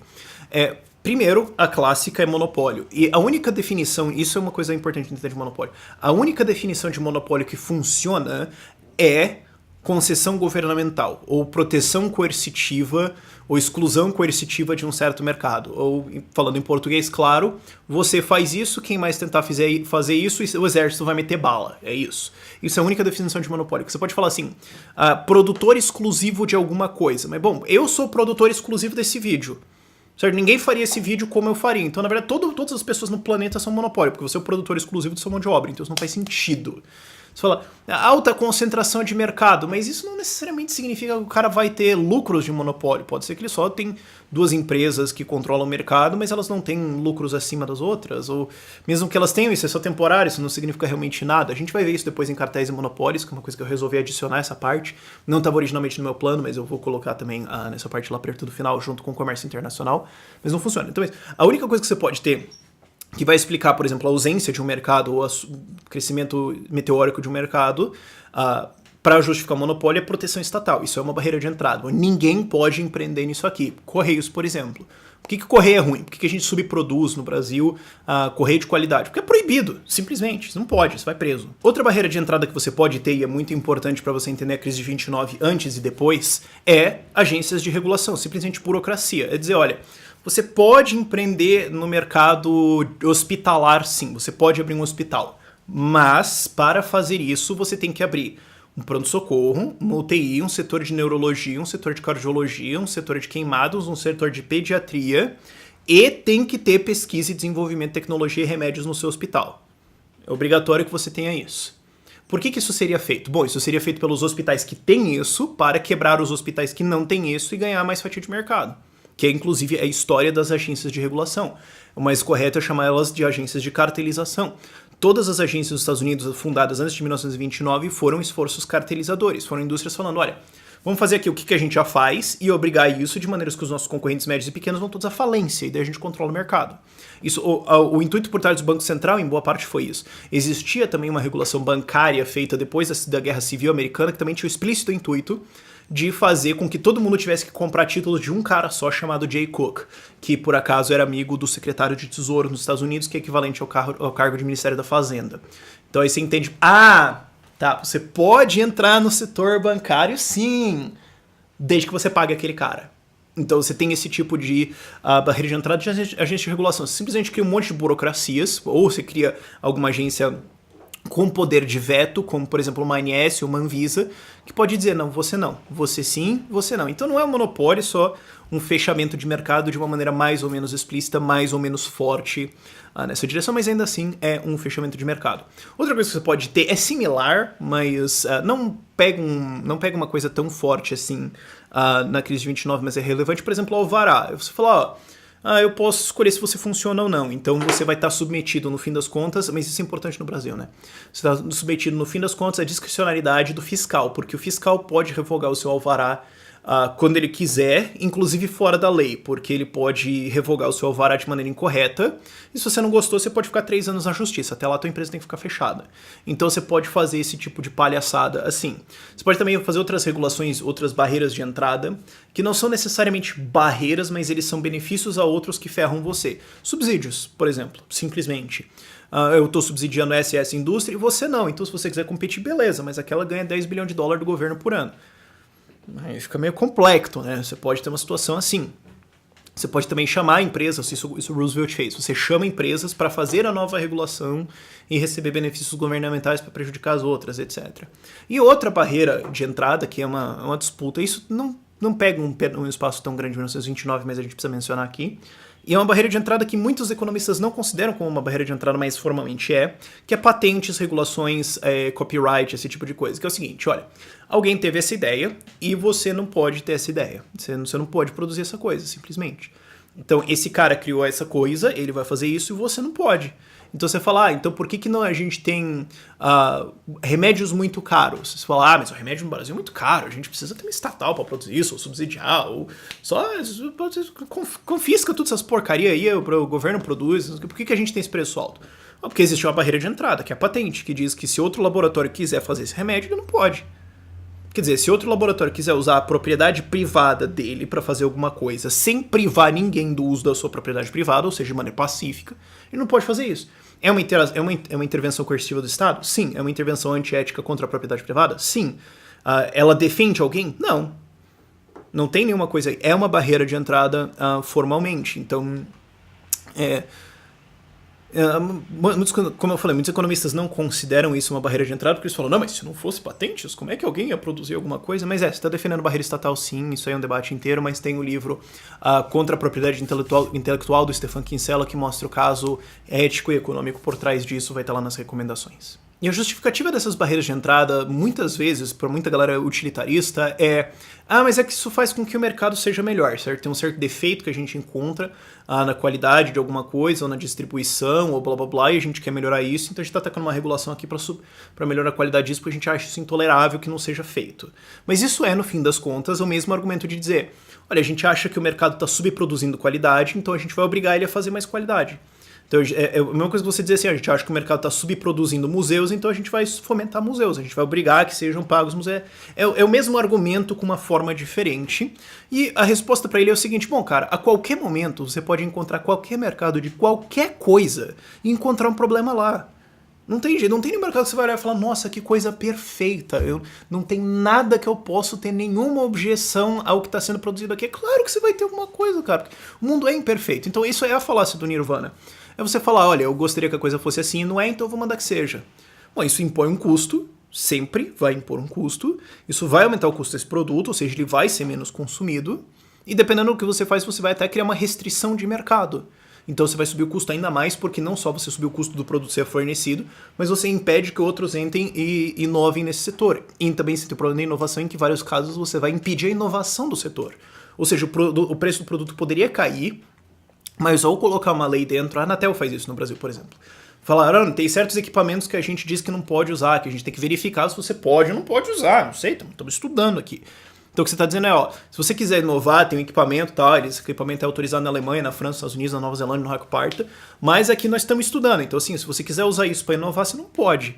Então você causa uma situação onde o preço de alguma coisa vai ser mais alto por algum tempo, daí você olha e fala, ah, mas esse preço, essa qualidade não tá certo, então vamos ter que regular a qualidade. E daí você entra numa espiral louca que dá, bom, no que você vê o que a Anatel faz aqui no Brasil, é uma zona. E barreiras estatais tem mais ainda um problema, que é o seguinte, durante uma crise, ou especialmente depois de uma crise, enfim, é arbitrário quando você vai colocar, a resposta correta do governo seria reduzir essas barreiras de entrada, reduzir as regulações, reduzir tudo e deixar o mercado mais livre. Quer dizer, mesmo antes a resposta seria dizer, não importa onde você está, a resposta seria fazer isso, mas confinando a coisa um pouco, né? A resposta correta é um governo, mesmo você pode dar esse conceito para qualquer um, assim, seria reduzir essas barreiras de entrada, permitir mais dinamismo para o mercado para que ele se reorganize mais rápido.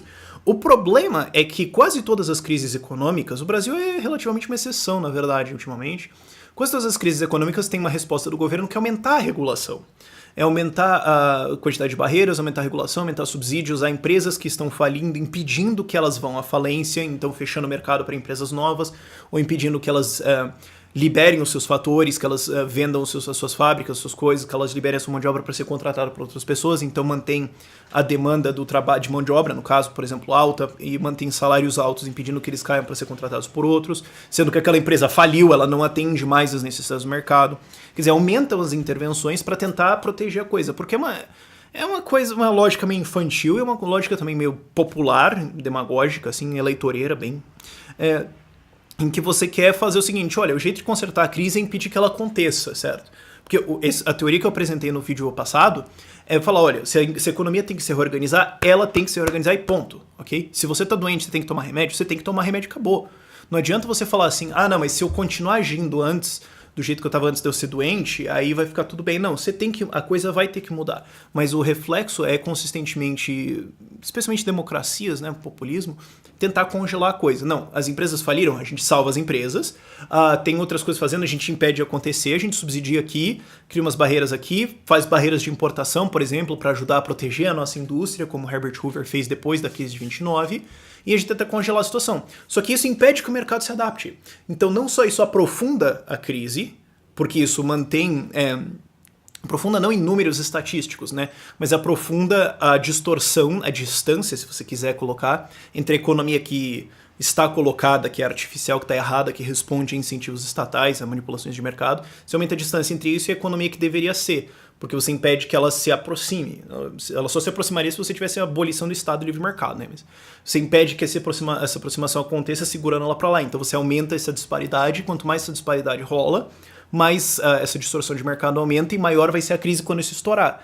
Então, assim, você pode até manter os preços, os PIB e tudo bonitinho lá, as estatísticas legais, isso vai fazer você se reeleger, mas você tá só chutando a lata pra frente. É a mesma coisa que o cara falar assim, eu tenho câncer, mas se eu tomar remédio, ou se eu for fazer o processo de quimioterapia e cirurgia, eu vou ficar momentaneamente pior.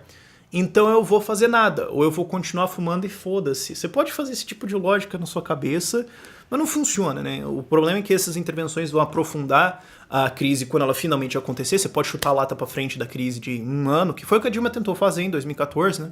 Inflaciona, imprime pra todo lado, protege os caras aqui, faz pedalado fiscal pra cá, tal, a gente vai chutando, só que daí quando acontece a crise é maior, E quando você aumenta essa burocracia, no período pós-crise, você vai ter uma dificuldade de reorganização, porque agora é mais difícil você empreender. Então você está piorando os dois lados. Uma coisa você está fazendo com que a crise seja ainda maior e impedindo a reorganização da economia. Então, parabéns. Então, entendendo essas três defesas, entendendo a oportunidade e retorno, entendendo o tempo e incerteza, entendendo barreiras de entrada, a gente consegue entender por que empreendedores podem acabar produzindo mais ou entrando mais em negócios por algum motivo, o que pode levar as decisões deles a serem modificadas. E no processo pós-crise também, o que pode levar eles a não conseguir reorganizar a coisa. Então agora a gente já tem uma intuição muito melhor. Então você pode dizer que isso já é suficiente para você entender a crise, assim. E esse que é a ideia de fazer esses vídeos, certo? De ter a resposta e depois a gente vai a cada vez níveis mais profundos da resposta. Então, como eu já falei no fim da primeira parte, o problema está em o que manipulou, então. O que manipulou esses empreendedores em oportunidade, em incerteza e em barreiras de entrada. Bom, antes da crise de 1929, teve uma ilusão de maior oportunidade, porque o Banco Central abaixou juros artificialmente, aumentando a distância entre a possibilidade de lucro e o custo de crédito. Você teve uma redução falsa de incerteza com intervenções estatais que buscaram garantir certeza, garantir estabilidade, garantir preços e tudo mais. E também isso também já entra em barreiras de entrada, que você tenha todas essas proteções de preço e tudo mais, maior cartelização da economia, maior intervenção da economia, o Fed, por exemplo, fechando o espaço para bancos e do outro lado subsidiando bancos. Então você tem aí quem criou essa distorção e tudo mais, e justamente o problema, não só o problema institucional, mas também o problema do crédito mais bem explicitado, e também, logo depois da crise, como isso prejudicou, porque depois você tem também manipulação da base monetária pelo Banco Central sendo feita, e muita manipulação estatal acontecendo em cima, o que zera, né, não zera, mas reduz as chances de oportunidade, aumenta a incerteza e aumenta as barreiras de entrada, o que dificulta uma recuperação depois. Agora, o que a gente precisa entender, ok, a gente entendeu o processo de mercado, mas vamos aprofundar, isso vai ser no nosso próximo episódio, por enquanto vamos deixar por aqui. Eu tô tentando mirar a coisa para ficar ao redor de 1h30, assim, tudo bem? Isso significa que a gente vai ter mais ainda 3 episódios. Se eu puder esticar para 2, a gente pode reduzir 2 horas e pouquinho, a gente pode reduzir um pouco, mas vamos vendo o que vocês querem. Eu tô gravando conforme a gente vai fazendo, para ao invés de eu gravar tudo e ficar uma coisa meio engessada, eu prefiro gravar assim um episódio uns 2-3 dias antes dele ser lançado, porque daí eu já tenho a resposta do anterior e eu sei como ir adaptando, né? Eu prefiro esse processo. Você vai se adaptando aos incentivos do mercado, Mas no próximo episódio que a gente vai ver é a teoria de produção. Quer dizer, ok, tô falando agora de juros, né? Como o juro é incorporado na cadeia de produção, blá blá blá, que saco. Como é que funciona isso, né? A gente já entendeu como é que funciona o processo de mercado. E agora vamos ver como é que funciona o processo de produção, que é como os empreendedores organizam a produção no mercado, e formação de preços também, que são as duas coisas que a gente vai ver. Além de também, justo por ver teoria de preços, a gente vai ter que entrar também em juro, o que é moeda, o que é riqueza, isso aí a gente vai colocar também para explicitar melhor o lado do que é dinheiro, mas o episódio que vem, o próximo episódio vai ser ao redor disso, para vocês entenderem como é que funciona a produção, como é que funciona o mercado de formação de preços e um preço específico que é o juro e como isso distorce e cria bolha, e depois, no episódio depois, a gente vai para ciclos econômicos, enfim, acho que vocês já entenderam. Obrigado pela audiência de vocês até aqui. Como sempre, os nossos apoiadores estão lá na descrição. Se você quer se tornar um apoiador do canal, você pode ir lá pelo Padrim. O link está lá na descrição também. Lembra de deixar aquele like nesse vídeo porque ajuda. Agradeço você a ver esse vídeo aqui até o final. E domingo que vem, 6 horas da tarde, nós temos mais. Tchau, tchau.